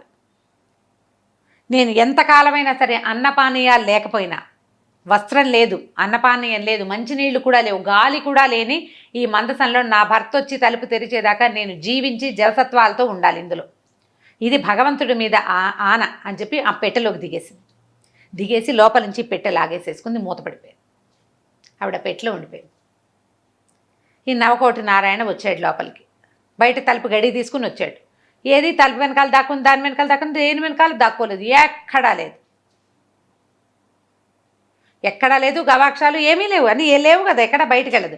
ఈయనకి ఏం తట్టింది, ఈ పెట్టెలో కూర్చుందేమో అని డౌట్ వచ్చింది. ఆ పెట్టె తీయటానికి శత విధాలా ప్రయత్నించాడు, రాల పెట్టె. మామూలుగా తను తెరిచి వేసే పెట్టె ఇవాళ ఎందుకు తెరుచుకోవట్లేదో అతనికి అర్థం కాలేదు. అక్కడి నుంచి పనివాళ్ళని పిలిచారు. వాళ్ళు కత్తులు, కటార్లు, పలుగులు, పారలు పట్టుకొచ్చారు. చిత కొట్టినా ఆ చెక్క పెట్టె తెరవబడల, ఏం చేసినా తెరవబడలేదు. అప్పుడు ఈయనకి స్ట్రైక్ అయింది, ఒకవేళ లేఖకుడు అని పేరుతోటి ఇక్కడ ఉన్నవాడు సామాన్యుడు కాడేమో, అతని భార్య ఆవిడ సామాన్యురాలు కాదేమో, ఆమె కానీ ఇందులోకి వచ్చేసిందా, ఏ ప్రయత్నం చేత ఇది తెరవబట్టలేదు అంటే ఏం శక్తి ఉందో వీళ్ళకి. ఇప్పుడు ఎవరికైనా తెలిస్తే మన నవకోటి నారాయణత్వం పోతుంది. ఏం చేశాడు, ఒరే దీన్ని ఏదైనా పోసి తగలబెట్టేయండి రా అన్నాడు. ఆ పెట్టెని ఆమెను కాల్ చేస్తే కనీసం ఈ అపప్రథ ఆమె ఎక్కడ పోయిందో నాకు తెలియదు అని చెప్పేసేయచ్చు. అయితే వాళ్ళు ఏం చేశారు, ఒక్క క్షణం యువతలకు వచ్చాక అన్నాడు, ఇల్లంతా తగలబెట్టేయండి, మొత్తం తగలబడిపోయింది, ఆమె లోపలికి వచ్చింది తగలబడిపోయింది అని చెప్పచ్చు అన్నాడు. అనేసరికల్లా వీళ్ళు ఏం చేశారు, మొత్తం ఇల్లు నూనె పోసి అంటించేసరికల్లా అది ఆ పక్కనున్న ఇంకో కట్టడం అన్నీ అంటుకుపోయినాయి.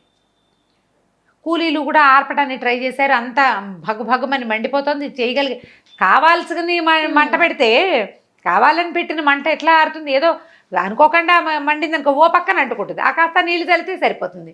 వీళ్ళు అన్ని పక్కల నూనె పోసి అంటించినప్పుడు పరశురామ ప్రీతి అయిపోయింది, అగ్నిహోత్ర ప్రీతి, అది మొత్తం కాలిపోయింది. కానీ ఆ పెట్టె మాత్రం చెక్కు చెదరల. ఆమె ఎట్లాంటి ఇది పెట్టింది, ఒట్టు పెట్టింది, ఆవిడేమో యజ్ఞశేషంగా పుట్టింది, భర్త ఏమో చక్రవర్తి, ఆయన ధర్మాత్ముడు, నీతిపరుడు, దైవానికి ప్రబలమైన శక్తి, బలమైనది దైవమేనని మనసావాచ నమ్మినవాడు. దానికి తలొగ్గే కదా ఇట్లా రోడ్డు మీద ఉన్నాడు ఇప్పుడు పళ్ళాం పిల్లలతో. తగలబళ్ళ ఏమనుకున్నాడు, దీన్ని సముద్రంలో పారేద్దాం అనుకున్నాడు. ఈ లోపల ఈ ఉన్న హడావిడిలో భార్య ఎక్కడికి వెళ్ళిందో ఆయన చూసుకోలే. కొద్దిగా ఒళ్ళు తెలిసి ఈ హడావిడంతా సద్దుమింటిది, జయప్రదేది లేదు. ఆవిడ భవనంలోకి వెళ్ళింది, ఆ భవనం మంటల్లో భార్య కాలిపోయింది అనుకున్నాడు ఆయన. అందరూ అదే అన్నారు, ఆమె లోపలికి వెళ్ళింది, కొంతమంది కూలీలు కూడా తగలబడిపోయారు, ఆవిడ కూడా అలాగే అయిపోయింది అనుకున్నారు. వీడు ఈ పెట్టెని సముద్రంలో పారేద్దామని మేఘాల మీద ప్రయాణం పెట్టేసుకున్నాడు. సముద్రం వీళ్ళకి దగ్గరలో ఏం లేదు, ఈ పెట్టెని మోయించుకుని తీసుకెళ్ళాలి, నేను ఈ ఇల్లు కాలిపోయింది, నా మనసంతా చెదిరిపోయింది, నేను ద్వీపాంతరవాసానికి వెళ్తున్నాను అని చెప్పి కూలీలకు చెప్పాడు, మీ దారిని మీరు పని చేసుకోండి చేసుకోమంటే మరి వీళ్ళ దారిని వీళ్ళు ఉంటారు. తన సామాన్లు ఇక్కడ తగలబడిపోయినా ఇంకా ఉన్నాయి ఇళ్ళు వాకిళ్ళు, ఆ సామాన్లతో పాటు ఈ మందసాన్ని కూడా మోయించుకుని తీసుకెళ్ళాడు. ఈ లోపల కూర్చున్న జయప్రదాదేవికి ఏమీ ఇబ్బంది లేదు, స్థిమితంగా కూర్చున్నది. వాళ్ళు కొడుతున్నది తెలుస్తూనే ఉంది, ఏమీ తెరవబడలా, కాలింది తెలుస్తూనే ఉంది, ఇది వెచ్చగా గోరువెచ్చగా కూడా వాళ్ళ పెట్టే అంత మంటల్లో కూడా. ఇప్పుడు ఈవిడికి తన సముద్రంలో పడేయడానికి తీసుకెళ్తున్నాడు అనే విషయం తెలిసిపోయి సముద్రం మీదకి ఎక్కించి దాని మీద అంటే నావ మీదకి ఎక్కించి సముద్రం మీద తోసే సమయానికి చెప్పింది నవకోటి నారాయణ, ఎందుకు వృధాగా ఈ ప్రయత్నం చేస్తావు, నా భర్త ముట్టుకుంటే కానీ ఇది తెరవబడదు, నువ్వు ఏ ప్రయత్నం చేసినా సరే ఈ పాపని నిన్ను విడిచిపెట్టదు, నువ్వు పగలగొట్టావు, కొట్టలేకపోయావు, కాల్చావు, తగలబెట్టలేకపోయావు, సముద్రంలోకి పడేసినా నీది నీ వెనకాలే ఉంటుంది, నీ చేసింది నిన్ను వదిలిపెట్టదు, ఈ వృధా ప్రయత్నం మానుకోమని చెప్పింది లోపల నుంచి. ఆమె కంఠము లోపల నుంచి వినపడుతున్న గాజులు గలగల తెలిసేసరికల్లా ఈయన ఏం చేశాడు, ఇంకేం చేస్తాడు, సముద్రంలో పడేయకుండా వెనక్కి తీసుకొచ్చి తను ఉంటున్న ఒక ద్వీపం దగ్గర ఒక చెట్టు కింద ఆ మందసాన్ని ఉంచేశాడు. ఎప్పటికి తెరవబడితే అప్పటికి తెరవబడుతుంది. ఆమె ఎట్లా జీవించిందో కూడా ఇతనికి అర్థం కాల. ఈవిడ తన తాలూకు గొప్పతనం చెప్పాల, 7 సంవత్సరాల వరకు ఈ పెట్టె తెరవబడదు, 7 ఏళ్ల వరకు నేను ఇందులో జీవించే ఉంటాను, శని 7 ఏళ్ళు, అవును 7 సంవత్సరాల ఒక వ్రతం ఇది, నా భర్తే వచ్చి నన్ను బయటికి తీసుకొస్తాడు, నువ్వు ఇందులో పడేసి కూడా ప్రయోజనం లేదని చెప్పేసరికి 7 ఏళ్ల పాటు ఈ మందసాన్ని రక్షించే బాధ్యత అతందే. ఇంకా మరి ఈ అమ్మాయి ఇందులో ప్రవేశించడానికి తనే కారణమయ్యాడు. అందుకని ఆ మందసాన్ని తీసుకెళ్ళి ఓ చెట్టు కింద పెట్టించాడు. అది గాలి వాన ఏమొచ్చినా సరే అదేమీ కదలదు, ఆ లోపల ఉన్నవాడే స్థిమితంగా కూర్చుని ఉంటుంది. సరే అక్కడే ఒక భవంతి నిర్మించుకుని దానికి దగ్గరలోనే అక్కడ ఉండిపోయాడు, ఆ పెట్టెని కాపాడుకుంటూ. ఇక్కడ ఈయన భార్య లేదని తెలిసింది. సరే ఏం చేస్తాడు, పిల్లల్ని తీసుకుని ఇంకో చోటికి ప్రయాణం అయ్యాడు. ఆయన శనీశ్వరుడికి ఇష్టం లేదు, ఈయన సంగతి చూడాలి, ఇంకా కష్టపెట్టాలి. ఆ అమ్మాయి వెళ్ళిపోయింది, ఇప్పుడు ఇతను పిల్లలతోటి ఉంటాడు, ఆ పిల్లల నుంచి సెపరేట్ చేయాలి. సరే ఏం చేశాడు, 2 పిల్లల్ని ఎత్తుకుని, పిల్లలిద్దరూ అమ్మ కోసం ఏడుస్తున్నారు, మరి చిన్న పిల్లలు కదా. సరే ఇంకేం చేస్తాడు, తల్లి కోసం బెంగపెట్టుకుని ఏడుస్తున్నారు, అక్కడే ఉంటే ఇంకా తల్లి గుర్తొచ్చి బాధపడతారు. అందుకని ఏమనుకున్నాడు, వేరే చోటకు వెళ్దామని ఒక నది దాటి ఇంకో వైపుకి వెళ్దాం అనుకున్నాడు. మంచి బ్రహ్మాండమైన వర్షం, ఆ వాన కొంచెం తగ్గింది, వర్షం ఈ ఏరు పొంగుతోంది. ఏం చేశాడు, ఓ పిల్లాన్ని ఎత్తుకుని అటు దాటించాలి, 2 పిల్లల్ని ఎత్తుకుని దాటించలేదు, ఒకేసారి ఎట్లా వెళ్తాడు. అందుకని ఏం చేశాడు, ఓ చెట్టుకేసి ఒక పిల్లాన్ని కట్టేశాడు. కట్టేసి నాయన ఇక్కడే కూర్చో, అన్నయ్యని అక్కడ దింపొస్తానని చెప్పి పిల్లాన్ని ఇక్కడ పెట్టి ఓ పిల్లాన్ని ఎత్తుకుని తీసుకుపోయాడు. తీసుకెళ్ళి వాడిని అవతల వైపు కట్టేశాడు చెట్టుకి. వాడిని మరి తీసుకెళ్ళి అక్కడ మరి పిల్లాడైతే అటు ఇటు వెళ్ళిపోతాడు. పిల్లాడు 4 అడుగులేసి అటు ఇటు వెళ్ళిపోతే ప్రమాదం కదా. మళ్ళీ వెనక్కి వచ్చి చిన్న పిల్లాడిని తీసుకెళ్దాం అనుకున్నాడు. వెనక్కి రావడానికి నదిలోకి దిగగానే ఈ శనీశ్వరుడు నదికి ఉధృతి పెంచేశాడు. పిల్లలిద్దరూ ఒకే నదికి చెరో గట్టున చెరో చెట్టుకి కట్టబడి ఉండగా తండ్రి నీళ్లలో కొట్టుకుపోయాడు. అయ్యో, పిల్లలు ఉండిపోయారు. ఉండిపోయేసరికల్లా సరే ఇంకేం చేస్తారు, ఇక చేయగలిగేది ఏమిటి, కొట్టుకుపోయి ఎక్కడో ఒక చోటకి చేరాడు. తీరా చూస్తే అక్కడ గొర్రెల కాపర్లు కొంతమంది ఉన్నారు. వాళ్ళు ఎవరో కొట్టుకొస్తున్నారు నీళ్లలో. వాళ్ళ గొర్రె అనిపించింది, ఎవరి గొర్రె పడిపోయింది అన్నమాట. తర్వాత తెలిసింది గొర్రె కాదు, వీడెవడో మనిషి. కొంతమంది దిగి తాళ్ళేసి లాగారు. లాగితే ఆ వరవడికి కొట్టుకుపోతున్న ఆయన మోసుకొచ్చి యువతలు పెట్టారు. ఆయన ఏం నీళ్లు తాగేలా, ఈదగలడు, ప్రవాహానికి అడ్డం పడలేకపోతున్నాడు, నీళ్ళు లాగేస్తున్నాయి కదా. నాయన ఎవరు నువ్వు, ఏమిటి నాయన అని అడిగారు. అడిగితే ఏం చెప్పాలి? సరే ఏమన్నాడు, నేను పురూరవ చక్రవర్తి పరివారంలో గొర్రెలు కాసేవాడిని, నా పేరు ఆనందకోనుడు. ఈ గొర్రెలు కాస్తూ ఇది ఈ నదీ తీరానికి వస్తే గొర్రెలు ఎటో పోయినాయి, నేను నదిలో పడిపోయాను అన్నాడు. అనేసరికల్లా వాళ్ళు ఏం చేశారు, అయ్యో ఎంత కష్టం వచ్చింది, మనిషి ఎంత బాగున్నాడు, చక్కగా లక్షణంగా ఉన్నాడు, నాయన మాతో పాటు ఉండు, మేమందరం గొర్రెలు కాసేవాళ్ళమే, 4 గొర్రెలు ఇస్తాం, గొర్రెలు మేపుకుందు కానీ రా మాతో పాటు రా అని వాళ్ళు ఏం చేశారు, ఈయనకి కట్టుకోవడానికి పొడి బట్టలు ఇచ్చి 2 కంబళ్ళు ఇచ్చి చలి, మరి వారిని నీళ్ళలో కొట్టుకొచ్చేవాడి పరిస్థితి ఎట్లా ఉంటుంది, ఓ చిన్న గుడిసె ఒకటి ఏర్పరిచి ఇక్కడ ఉండు నాయన మాతో పాటు అంటే ఆ చచ్చిపోయిన భార్య తప్పిపోయిన పిల్లల గురించి ఏడ్చుకుంటూనే నోరు మూసుకొని వీళ్ళతో పాటు ఉండిపోయాడు. ఈ చెరుకు నదికి అటు ఇటు పిల్లలు ఉన్నారా, ఒక గొల్లెత ఆ వైపుకి వచ్చి ఈ పిల్లాన్ని చూసింది. ఎవరండి? గొల్లెత అంటే ఒక గొల్ల స్త్రీ వచ్చి చూసింది. చూసేసరికల్లా పిల్లాడు ఎంతో బాగున్నాడు, ఎంత పండులా ఉన్నాడు, ఎవరు కట్టేశారంటే మా నాన్న కట్టేశాడు. నాన్నే తెలుసు, అంతకంటే వాడికి ఏం తెలియదు, పేర్లు గీర్లు తెలియవు వాడికి. సరే పిల్లాన్ని ఓడదీసి ఎత్తుకున్నాక ఏమైంది, 2వ గట్టుకి వెళ్దామని ఒక చిన్న డింగీ తెచ్చుకుంది. ఆ డింగీలో ఈ పిల్లాన్ని పెట్టుకుని ఈ నది దాటించబోయింది. నది దాటించేసరికల్లా అక్కడ చెట్టు కట్టేస్తున్నాడు 2వ, మా అన్నయ్య ఉన్నాడు అన్నాడు వీడు. అయ్యో 2 పిల్లల్ని చెట్టు కట్టేశారు, ఇదేమిటోనంటే ఆ 2వ పిల్లాన్ని కూడా ఓడదీసింది. పోనీలే, ఇద్దరు ఒక దగ్గరే ఉన్నారు. అన్నదమ్ములు ఇద్దరిని ఆవిడ కాస్త చంక పెట్టుకుని వెతికింది, ఎవరు కనపడలేదు. పోగొట్టుకుని నాన్న ఎవరంటే నాన్న ఎత్తుగా ఉంటాడు, పొడుగ్గా ఉంటాడు, అదే తప్పిస్తే ఇక వాళ్ళకి ఏమీ తెలియదు. చిన్న పిల్లలు 3-4 లోపల, 3-4 ఏళ్ల పిల్లలు. సరే ఏం చేసింది, ఈ పిల్లలు ఇద్దరు ఒకేసారి దొరికారు. అదృష్టంలాగా నాకు పిల్లలు లేరు, వీళ్ళని నేనే పెంచుకుంటానని పిల్లల్ని తీసుకుపోయింది. అయితే గొల్లావిడ కదా, వీటి దగ్గర ఆవులు గేదెలు ఉన్నాయి, ఆవులే ఎక్కువగా ఉన్నాయి. ఈ ఆవులు కాయడానికి ఒక పొల్ల ఇస్తే పిల్లలు పొల్లలు తీసుకోకుండా మూలంగా కత్తి ఏదైనా ఉంటే కత్తి పుచ్చుకుని తోరేవాళ్ళతో. ఆవిడనుకుని వీళ్ళు ఎవరో పెద్ద రాజుగారి పిల్లలు ఉంటారు, వీళ్ళకి మామూలు లక్షణాలు లేవు, ధోరణి ఏదైనా చూపిస్తే లేట్ చేసుకుంటారు, కత్తి కనపడిన పాములుగా పిల్లల్లాగా ఎక్కడ పడితే అక్కడ పట్టుకోవటంలా, తెలివి తక్కువగా లేరు వాడు. కత్తి ఎక్కడ పట్టుకోవాలో వాడికి ఉగ్గుపాలతోటే పెట్టేసినట్టుంది వాడి చరిత్ర. దాంతో ఇవిడేం చేసింది, సరే పిల్లలకి ఏమైనా విద్యలు నేర్పిస్తే బాగుంటుందని వాళ్ళ దగ్గర ఈ కర్ర సాము కత్తి సాము చేసే వాళ్ళు ఎవరో స్నేహితులు ఉంటే వాళ్ళ దగ్గర పెట్టింది. మా పిల్లలు కూడా నేర్పించండి. ఆ పిల్లలు ఇద్దరు ఈ గొల్లావిడ దగ్గరే పెరగటం మొదలుపెట్టారు. ఈ ఆనందకోణుడు ఇక్కడ ఈ గొర్రెల వాళ్ళ దగ్గర ఉన్నాడు కదా.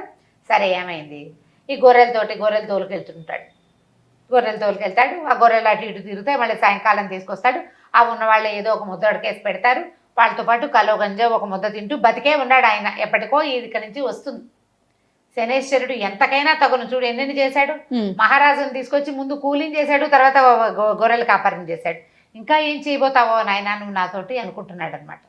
అయితే ఏమైంది, ఈయనకి చాలేదు శనీశ్వరుడికి, ఇంకా ట్రై చేయాలి. కానీ ఈయనకి చూడండి తెలిసి కూడా కష్టాలు పడుతున్నాడు ఇంకా కూడా. మరి చెప్పాడు కదా యవనంలో పట్టుకోమన్నాను, పట్టుకున్నాడు, మరి తప్పదు, అనుభవించాల్సిందే. దీనికి తిరుగుబాటు చేసి గొడవ చేసి లాభం లేదు, ఒగ్గటమే అంతే. ఇంకా సర్దుకుని ఉండటమే. సర్దుకుంటూ ఉంటే శని సర్దుకున్న వాడిని గెలిపిస్తాడు. శనిగ్రహపు లక్షణం అది. నువ్వు లాక్కున్న కొందికి తెగుతుంది తప్పిస్తే ప్రయోజనం లేదు. సర్దుకుని ఎలా ఉండాలో అలా ఉండాల్సిందే. అంటే ఎట్లా కాదు రమ్మగారు, మీ ఉద్దేశం అంటే కష్టం వచ్చినా కూడా దాన్ని అనుభవించాలి. నీకు ప్రారంధ కర్మాన్ని అనుభవిస్తే తీరిపోతుంది కర్మానుభవం. అనుభవించనని దుఃఖపడ్డం వల్ల దుఃఖం ప్లస్ అవుతుంది, కష్టానికి తోడు దుఃఖం ప్లస్ అవుతుంది. దుఃఖపడి నువ్వు పెనుగులాడి అక్కడి పరిగెత్తి ఇక్కడి పరిగెత్తి అదే అవన్నీ చేశారు అయినా నాకు ఇది కాలేదంటావు. నువ్వు చేసేవి చేస్తూనే ఉంటావు క్రియలు. ఇది ఎలా చేయాలి, చేయాల్సిన పని చేసినట్టుగా చేయాలి, దీనికి ప్రతిక్రియగా చేయకూడదు. నేను 4 గుళ్ళు తిరిగాను అయినా నన్ను ఏ దేవుడు కరుణించలేదు అనకూడదు. అసలు భగవంతుణ్ణి ప్రశ్నించకూడదు శని దశ ఉన్నవాడు.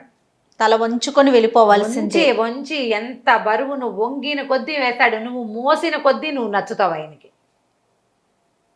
మోసిన కొద్దీ నీకు తర్వాత జీవితం చాలా బాగుంటుంది. నేను అదే అడుగుదాం అనుకుంటున్నా. చాలా బాగుంటుంది తర్వాత జీవితం. శని దశలో నలిగిపోయిన వాళ్ళు ఆ దశ తర్వాత దశలు తిరిగిపోతాయి, వాళ్ళకి దశ తిరిగింది అంటారు చూసావా, అట్లా తిరుగుతుంది. వంగాలి, భగవద్ ప్రార్థనే చేసుకోవాలి, ఎక్కువగా భగవంతుడి పాదాలే పట్టుకోవాలి. ఈ కష్టం గట్టెక్కే మార్గం చూడమనాలి. సరే, ఏం చేశాడు ఇప్పుడు ఈ శని ఏం చేశాడు?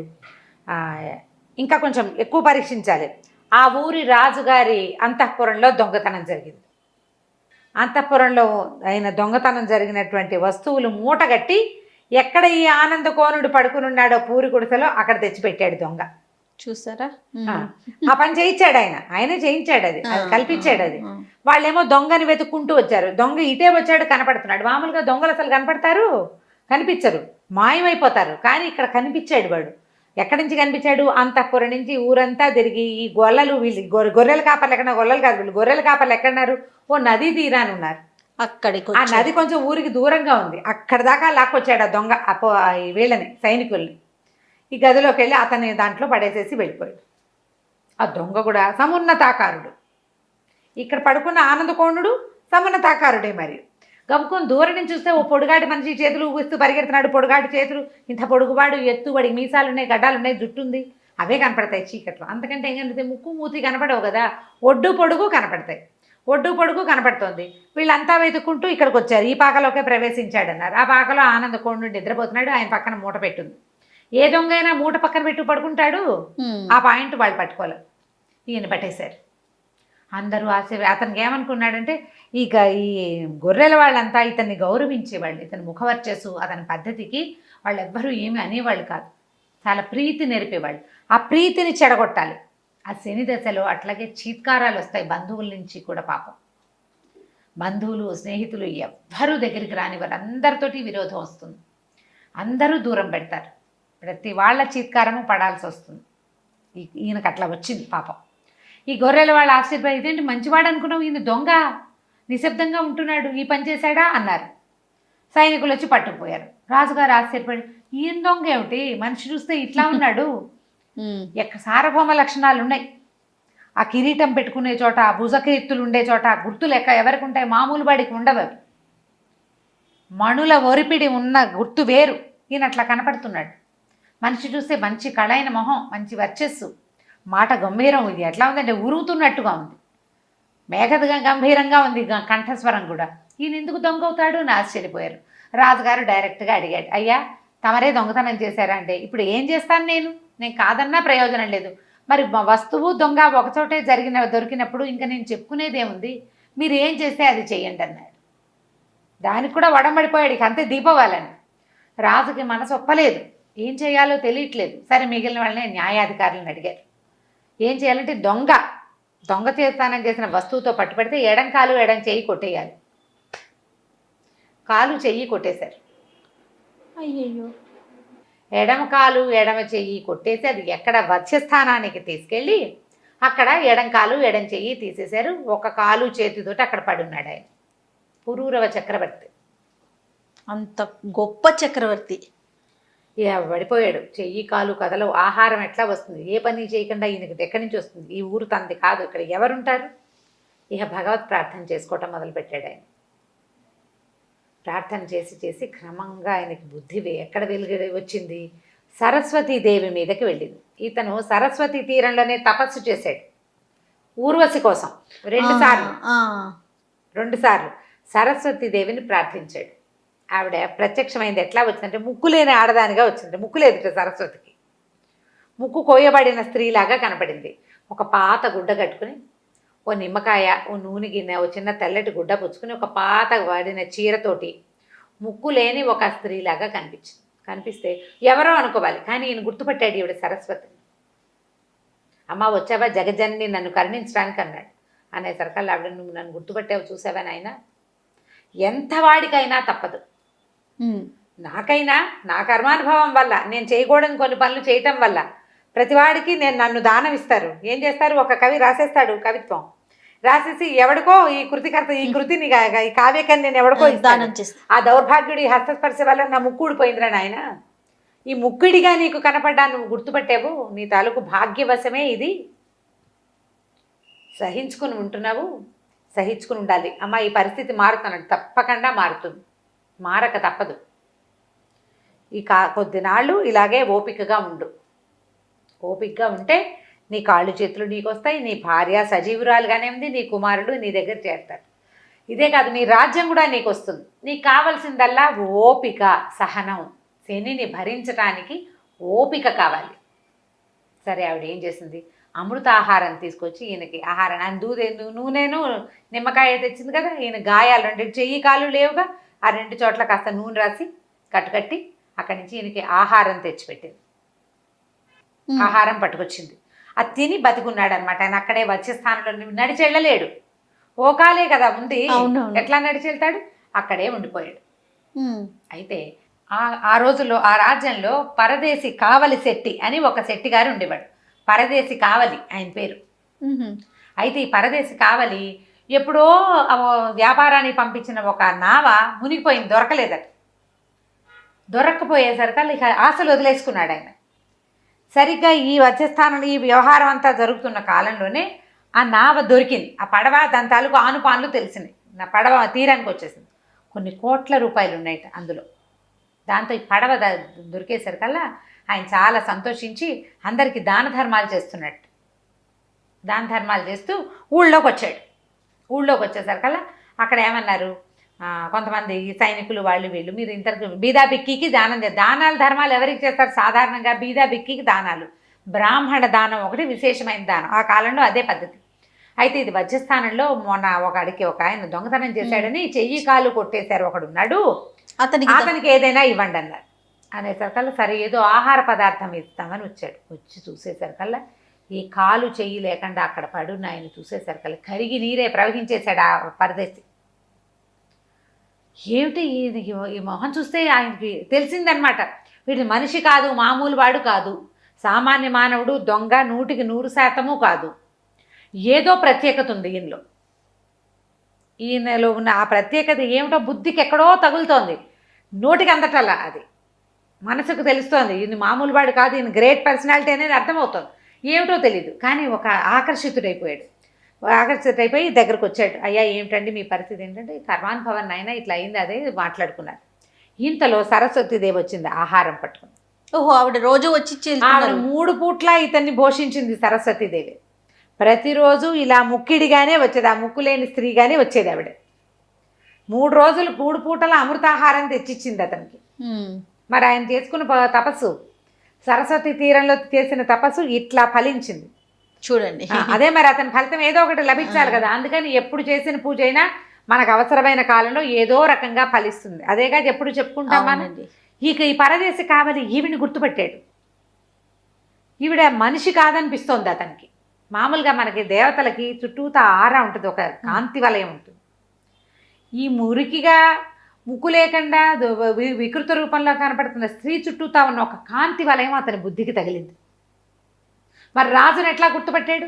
వజ్రస్థానాన్ని తీసుకెళ్ళి ఎవరో కొంతమంది చెయ్యి కాలు కొట్టేశారు. కొట్టేసిన వాడికి వీడు పెద్ద గొప్పవాడేమో అని అనిపించలే, వాళ్ళకి తెలియలా. ఇతను తెలిసింది, ఒక్కొక్కటి తెలుసుకోగలుగుతాడు. ఇతను ఆశ్చర్యపోయి, అయ్యా ఈవిడ ఎవరు, అమ్మవారి స్వరూపంలాగా కనపడుతోంది నాకు, ఏదో కాంతి ఉంది ఈమెలో, ఒక ప్రత్యేకమైన దైవికమైన అంశని గుర్తుపట్టాడు అతను. పదే అడిగాడు. అడిగేసరికల్లా ఆవిడ తన స్వరూపంతో కనపడింది, నిజ స్వరూపం. పరమానంద భరితుడైపోయాడు. పరమానంద భరితుడైపోయి, అమ్మ ఈయన కోసం తెచ్చిన ఆహారం నాకు కూడా పెట్టవా అని అడిగాడు.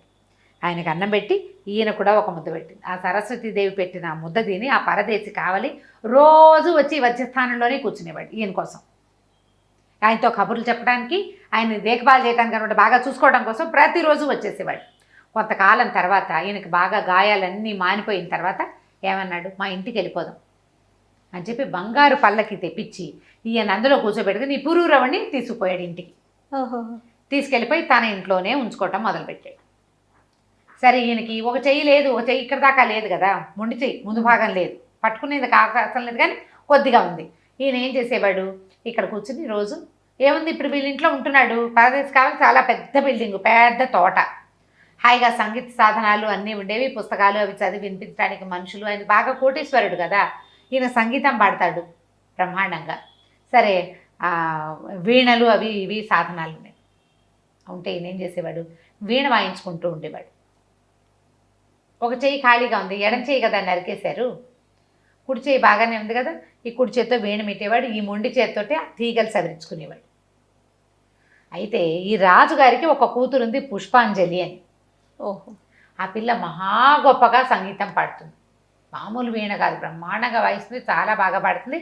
ఆ అమ్మాయికి ఏమిటంటే తనని సంగీతంలో జయించేవాడిని పెళ్లి చేసుకోవాలని కోరిక. అయితే ఒకరోజు వ్యాహ్యాళికని ఒక ఉద్యానవనంలోకి వచ్చి వీణ తెప్పించుకుని అక్కడ పాట పాడుతుంటే అదే సమయానికి ఈ పరదేశి కావలి గారి తోటలోంచి వినపడుతున్న సంగీతం విన్నది. అదేం సంగీతం, అదేం వీణ, అదేం కంఠం. ఆయన పాట కూడా పాడుకునేవాడు. మరి తోచాలుగా ఆ పాట మీద మనసు పారేసుకుంది. ఎవరు ఏమిటి కనుక్కోమంది. పరదేశి కావలి గారి తోటలోంచి వినపడుతుంది, ఎవరో కనుక్కురమ్మని పంపించింది చెలికత్తల్ని. వాళ్ళు పోయి కనుక్కుంటే అక్కడ ఏముంది, ఒక ఆయన చెయ్యి కాలు లేవు, ఆయన ఉన్నాడు, ఆయన బ్రహ్మాండంగా పాట పాడతాడు. ఈ అమ్మాయి ఆయన పాట బాగుంది, అసలు ఆ గొంతుకి వివసురాలైపోయి అతన్నే పెళ్లి చేసుకోవాలని పుట్టింది ఈ అమ్మాయికి. ఓహో. ఎవరు నన్ను గెలుస్తారో వాళ్ళని పెళ్లి చేసుకుందామని కదా ప్రతిజ్ఞ. ఈయన పాటే నన్ను గెలిచిన పాట, నన్ను కైవసం చేసుకున్న పాట ఆయనది, కాబట్టి నేను ఆయన్నే పెళ్లి చేసుకోవాలి. ఎలా పెళ్లి చేసుకుంటారు, ఆయన దొంగ, రాజశిక్ష పడినవాడు, రాజదండన తీసుకున్నవాడు, ఓ కాలు చెయ్యి లేదు. రాజకుమార్తెను పెళ్లి చేసుకుంటే రాజు అవ్వాలి, అంతేగా. ఈ ఎవరో ఎక్కడి నుంచో కొట్టుకొచ్చినవాడు. ఈ లోపల ఏమైంది, ఈ అమ్మాయి వివాహం కోసం ఆలోచిస్తోందని తెలిసేసరికి నాన్న ఏం చేశాడు, వాళ్ళకి వీళ్ళకి కబురు చేసి స్వయంవరం ప్రకటించాడు. ఈ అమ్మాయి నిర్ఘాంతపడ్డ, అయ్యో నేను ఆ తోటలో ఉన్న కాలు చేయలేని ఆయనకి మనసు ఇచ్చాను, ఇప్పుడు ఎట్లా పెళ్లి చేసుకుంటాను. ఇక భగవత్ ప్రార్థన చేయటం మొదలుపెట్టింది. అయితే ఈ చెలికత్తలు చెప్పారు, అమ్మ నీకు ఏది రాసుందో అది జరుగుతుంది కదా, ఒకవేళ నీకు ఇట్లా అవిటివాడితోటే పెళ్ళుంటే ఆయనే వస్తాడు, అవిటివాడితో పెళ్ళి అని నీ మొహాన్ని ఉండాలి. ఎందుకంటే భగవంతుడు విధి రాసిన రాతని ఎవ్వరూ తప్పించలేరు అని ఒక చిన్న పిట్ట కథ చెప్పింది. పిట్ట కథను పక్కకు పెట్టి మెయిన్ కథ ముందు చెప్పుకుని అప్పుడు పిట్ట కథలోకి వద్దాం. ఈ మన పురూరవుడు చేయి కాలు తెగి అక్కడ ఉన్నాడు కదా, ఈయనకి పరదేశి కావలి కనిపించినప్పుడు ఉపమహర్షి అని ఒక మహర్షి ఈయన దగ్గరకు వచ్చాడు, ఆయన ఉన్న వధ్యస్థానానికి వచ్చాడు. వచ్చి ఆయన చూసి ఆయనతోటి మాట్లాడాడు. సరస్వతీదేవిని కూడా దర్శనం చేసుకున్నాడు. అయ్యా నువ్వు మహత్తరమైన దైవబలం ఉంది నీకు, ఈ సమస్య కొంతకాలంలో తీరిపోతుంది, నీ సంతానం ఉన్నారో నీ భార్య ఎక్కడుందో వాళ్ళని కూడా నువ్వు అనతికాలంలోనే కలుసుకుంటావు, ఏ ఓపికతో ఇంతకాలం గడిపావు అదే ఓపికతోటి ఈ కాలాన్ని కూడా గడపమని చెప్పాడు. చెప్పిన ఈ ఉపమహర్షి ఆయన అలా నదులు సముద్రాలు చెరువులు అని దాటుకుంటూ అట్లా తిరుగుతూ ఉంటారు కదా మహర్షులు, భూసంచారం చేస్తూ ఎక్కడైతే ఈ గొల్లెతకి దొరికారే ఇద్దరు మగపిల్లలు ఆ ప్రాంతానికి వెళ్ళాడు. వెళ్ళి అక్కడ ఈ ఆటలాడుతున్న కర్రసాము చేస్తున్న పిల్లల్ని చూశాడు. ఆయన చూసేసరికి ఈ గొల్లెత ఏం చేసింది, ఆవిడ ఈయన దగ్గరకు వచ్చి, అయ్యా మీరు మహానుభావులాగా ఉన్నారు, నాకు ఇద్దరు పిల్లలు దొరికారు, మగబిడ్డలు, ఒక చెరువుకి ఒక నదికి అవతల ఒడ్డున ఒక పిల్లాడు యువతల ఒడ్డున ఒక పిల్లాడు కట్టబడి ఉన్న పిల్లల్ని తీసుకొచ్చి పెంచుకున్నాను, నా దగ్గర శక్తియుక్తులకి వంచన లేకుండా పనిచేస్తా, పిల్లలకి వీరోచితమైన విద్యలు నేర్పించండి అని అడిగింది. అప్పుడు ఆయన ఏం చెప్పాడంటే, అమ్మ ఈ పిల్లలు సామాన్యమైన వాళ్ళు కాదు, వీళ్ళు సామ్రాట్టు యొక్క సంతానం, భవిష్యత్తు రాజులు కాగలిగే వాళ్ళు, తప్పకుండా వీళ్ళకి ఉపనయనాది ఇవి చేయాలి, జాతకర్మలు అవి సరిగ్గా జరగాలి. ముందు పేర్లు అవి తండ్రులు పెట్టుకున్నారు తల్లిదండ్రి, ఇప్పుడు చేయవలసిన క్రియలు సరిగ్గా చేసి విద్యాభ్యాసం సరిగ్గా చేయించాలి అని చెప్పాడు. చెప్తే ఏం చేసింది, ఆ వల్ల ఆవిడ తన సంపాదన అంతా ఊడ్చి పట్టుకొచ్చి ఈయన చేతిలో పెట్టింది. ఆయన చక్కటి యజ్ఞం చేసి పిల్లలిద్దరికీ ఉపనయనం చేశాడు. చేసిన తర్వాత వాళ్ళకి విద్యాభ్యాసం మొదలుపెట్టి ఎన్ని రకాలో విద్యలు నేర్పించాడు పిల్లలకి.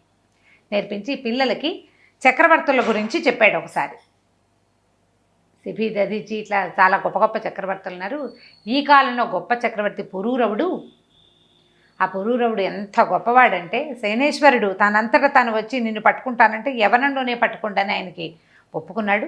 ఆ ఒప్పుకున్న ప్రకారం ఆయన తన భార్యను కోల్పోయాడు, సంతానాన్ని చెరువులో కొట్టుకుపోయి నదిలో కొట్టుకుపోయి పిల్లలిద్దరికీ కాకుండా పోయాడు.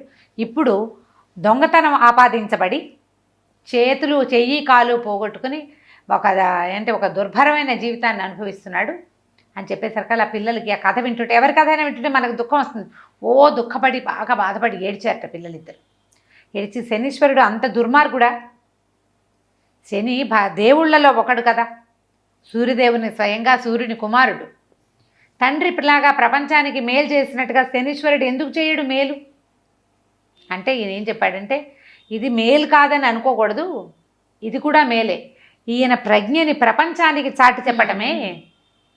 ఇంత కష్టపడినా సహనాన్ని కోల్పోలేదు, ధర్మపరాయణత్వాన్ని విడనాడలేదు, సత్యవ్రతాన్ని మానలేదు అని ఈయన యొక్క ప్రతిభని ప్రపంచానికి తెలియజేస్తాడు. ఎంత బంగారమైనా కాలిస్తే కానీ నిగ్గు తేరదు, కాల్చిన కొద్దీ వన్నె పెరుగుతుంది. అట్లా కాల్చబడుతున్న దశలో ఉన్నాడు పురూరవుడు. ఇంకొక 3 సంవత్సరాలు, ఈ 3 ఏళ్ళు గడిచాక ఆయన దశ మారుతుంది. శనీశ్వరుడు వదిలిపెట్టేస్తాడు. సంతానము భార్య అందరూ చేరుకుంటారని చెప్పితే విన్నారు పిల్లలు. ఆ కథ తెలుసుకున్నారు. సాకల్యంగా పురూరవ చక్రవర్తి కథ అంతా తెలుసు వాళ్ళకి. ఈ విద్యలు పూర్తవుతూ ఉన్నాక పిల్లల్ని మిగిలిన విద్యలు నేర్పడానికి ఇంకొంతమంది ఉపాధ్యాయుల దగ్గర పెట్టి ఈయన మళ్ళీ సంచారానికి వెళ్ళిపోయాడు ఉపమహర్షి. ఈ వెళ్ళి ఈయన ఎవరిని కలిశాడు? నవకోటి నారాయణని కలిశాడు ఒక ద్వీపంలో. కలిసాక అతను ఎక్కడ కూర్చున్నాడు? ఆ సమయానికి ఈయన వెళ్ళేసరికి వీళ్ళు ఒక బిల్డింగ్ కట్టుకుని ఉన్నాడు ఆయన సముద్ర తీరంలో. దాని దగ్గర ఒక చెట్టు కింద ఈ మందసం ఉంది. అమ్మాయి ఉన్నటువంటి ఈయన భార్య జయప్రదాదేవి ఉన్న మందసం ఉంది. ఆ మందసం దగ్గరే ఆయన సభ చేసుకుని ఉంటే ఈ ఉపమహర్షి అక్కడికి వెళ్ళాడు. వెళ్తే, అయ్యా మీరు ఏ దేశాలు తిరిగి వచ్చారు, మీరు ఎంత వాళ్ళు, ఎక్కడికి వెళ్ళారు ఏమిటి అని అతను అడిగాడు. నవకోటి నారాయణ అడిగితే, నేను ఎన్నో రాజ్యాలు చూశాను, ప్రతిష్టానపురం అంత గొప్ప రాజ్యాన్ని నేను చూడలేదు. ప్రతిష్టానపురపు రాజు చాలా గొప్పవాడు, చక్రవర్తి. అతను సామ్రాట్ లక్షణాలు పుణుకు పుచ్చుకుని పుట్టినవాడు, చాలా అద్భుతమైన జన్మ కలిగినవాడు, చాలా అత్యద్భుతమైన సౌందర్య రాశి, చాలా గొప్ప జన్మ కలిగిన అమ్మాయిని వివాహం చేసుకున్నాడు. ఇప్పుడు ఇలాంటి కష్టాల్లో ఉన్నాడు అని ఈ కథ అంతా అతను భార్యని ఎలా పోగొట్టుకున్నాడు. మంటల్లో కాలిపోయింది భార్య, నీళ్ళ దగ్గర తప్పిపోయాడు అతను, పిల్లల్ని అక్కడ వదిలిపెట్టేశాడు. ఆ పిల్లలు ఒక గొల్ల స్త్రీ దగ్గర పెరుగుతున్నారు. ఇప్పుడు చెయ్యి కాలు కొట్టబడి ఇట్లా దుర్భరమైన వేదాన్ని అనుభవిస్తున్నారంటే అవంతా కూడా ఈ పెట్టెలో ఉంది కదా, ఈవిడ లోపల కూర్చున్న జయప్రదాదేవి ఇదంతా విని, అయ్యో నా భర్తకి ఎన్ని కష్టాలు వచ్చినాయి, ఎంత దుఃఖాన్ని అనుభవిస్తున్నాడని చాలా దుఃఖపడింది. కథ అంతా తెలుసుకుంది. తన పిల్లలు ఎక్కడున్నారో ఆవిడకి తెలిసిపోయింది, భర్త ఏ స్థితిలో ఉన్నాడో కూడా తెలిసిపోయింది. అప్పుడు ఈ నారాయణ ఈ తప్పిదంలో తనకి భాగం ఉంది, అతనే కదా మరి ఈవిడ్ని మందసంలో ఆవిడ ఎట్లా వెళ్ళిపోయింది, ఇతడి వల్లే వెళ్ళింది. అయితే అప్పుడు తన తెలుసుకున్నాడనమాట, శనీశ్వరుని యొక్క ప్రేరేపణ వల్లే నాకు అలాంటి బుద్ధి పుట్టింది. అంతకుముందు అతను స్త్రీలోలుడు కాదు, నవకోటి నారాయణ మంచివాడే. ఆ రోజున అతనికి ఆ బుద్ధి పుట్టించాడు శని అని అతను కూడా అప్పటికే అతనికి తన పశ్చాత్తాపడుతున్నాడు. తెలిసిందనమాట ఆవిడెవరో కాదు, సాక్షాత్తు పురూరవ చక్రవర్తి భార్య అని తెలుసుకున్నాడు. ఒక లేఖకుడుగా నా దగ్గర పనిచేసే చక్రవర్తి చేత పనిచేయించుకున్నానని చాలా బాధపడ్డాడు. ఇక తర్వాత ఈ పిట్ట కథ దగ్గరకు వద్దాం. ఇక్కడ ఇలా జరుగుతోంది. ఇక్కడ ఏమైంది, వీళ్ళు ఈ రాజుగారేమో పుష్పాంజలి తండ్రి విశాల నగరం అది, ఆ నగరంలో ఏం చేశారు వాళ్ళు, స్వయంవరం చాటించారు. స్వయంవరానికి అందరూ వచ్చేసారు. రాజకుమార్తెకి స్వయంవరం అని మనం కూడా వెళ్ళి చూద్దామని ఈయనకి ఫ్రెండ్ ఉన్నాడు కదా పరదేశి కావలి, అతను ఏం చేశాడంటే ఈయనకి చెప్పాడు పురూరవ చక్రవర్తికి, అయ్యా రాజుగారు అమ్మాయికి స్వయంవరంట, మనం కూడా వెళ్ళి ప్రేక్షకుల్లో కూర్చొని చూడొచ్చు అని చెప్పి ఆయన బయలుదేరి తీసేశారు కదా. సరే ఏం చేశారు, ఇద్దరు కలిసి ఆయనకి ఓ బంగారు పల్లకి పెట్టించి ఆయన తీసుకొచ్చాడు. ప్రేక్షకుల్లో ఓ పక్కన కూర్చుని ఉన్నారు వీళ్ళు. ఈ స్వయంవరానికి ఇంతమంది జనం వచ్చేసరి ఈ పెళ్లి కూతురు బెంగ పెట్టేసుకుంది, అయ్యో నా వివాహం ఎట్లా అవుతుంది అని. ఆ అమ్మాయి ఏం చేసింది, స్వయంవరం సాటిస్తున్నాడు తండ్రి అనగానే ఒక జ్యోతిష్కుని పిలిచి అడిగింది, ఏం జరుగుతుంది, నేను ఒకళ్ళని వివాహం చేసుకోవాలనుకుంటున్నా, ఇప్పుడు నా పరిస్థితి ఏంటంటే ఆయన ఏం చెప్పాడంటే, అమ్మ నీ జాతకంలో ఒక ప్రత్యేకమైన విషయం ఉంది, ఎవరి సంగీతం వింటే నీ మెళ్ళలో ఉన్న ముత్యాల హారంలో ఒక పచ్చల పథకం ఉంది కదా, ఆ పచ్చ కరిగింది, అతడితో నీ పెళ్ళవుతుంది.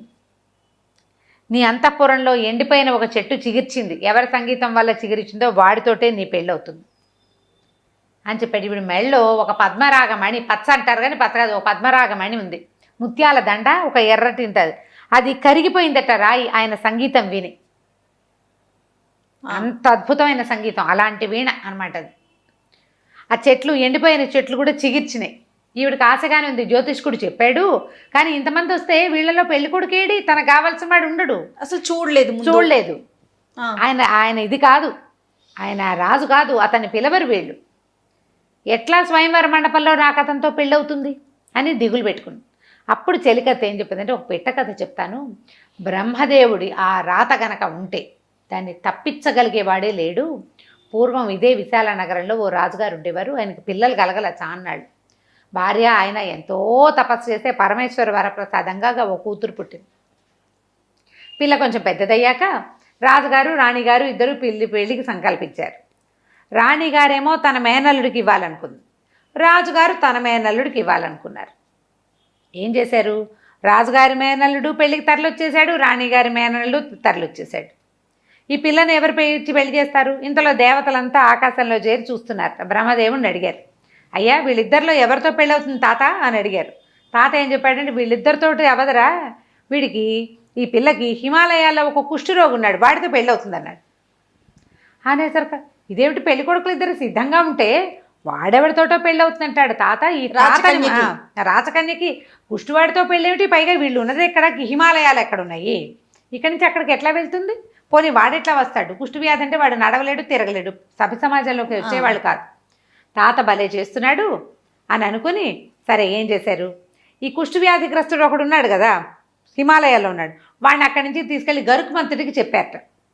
గరుడా, తాత మన విధాత ఒక రాత రాశానన్నాడు, నా రాత తప్పదన్నాడు, రాత తప్పిద్దాం మనం, నువ్వు సహాయం చెయ్యి, ఈ కుష్టి వ్యాధిగ్రస్తుడిని తీసుకెళ్ళి హిమాలయాల నుంచి వింధ్య పర్వతాల దగ్గర పడేసి అని చెప్పారు. చెప్పేసరికి ఆయన ఏం చేశాడు, గరుకుమంతుడు వచ్చి ఈ కుష్టి వ్యాధి వాడిని తీసుకుపోయి వింధ్య పర్వతాల్లో పడేశాడు. పడేసరికి ఆయన నిర్ఘాంతపోయాడు, అయ్యా నువ్వేమిటి భగవంతుడికి వాహనానివి, సడన్గా నాకు వాహనాన్ని అయ్యావు, తిండి తిప్పలు నేనేం చేయను, అక్కడ నాకు అన్ని అవసరాలకు సరిపడా ఉన్నాయి, ఇక్కడ తెచ్చి పడేసామంటే, సరే నువ్వు కంగారు పడకు, దేవతల ఆజ్ఞ చొప్పున పడేసా, నీ మీద నాకేం శత్రుత్వం లేదు, నువ్వు నాకు ఆహారానివి కాదు, నీకు తిండే కదా అది నేను తెచ్చి పెడతా అన్నాడు.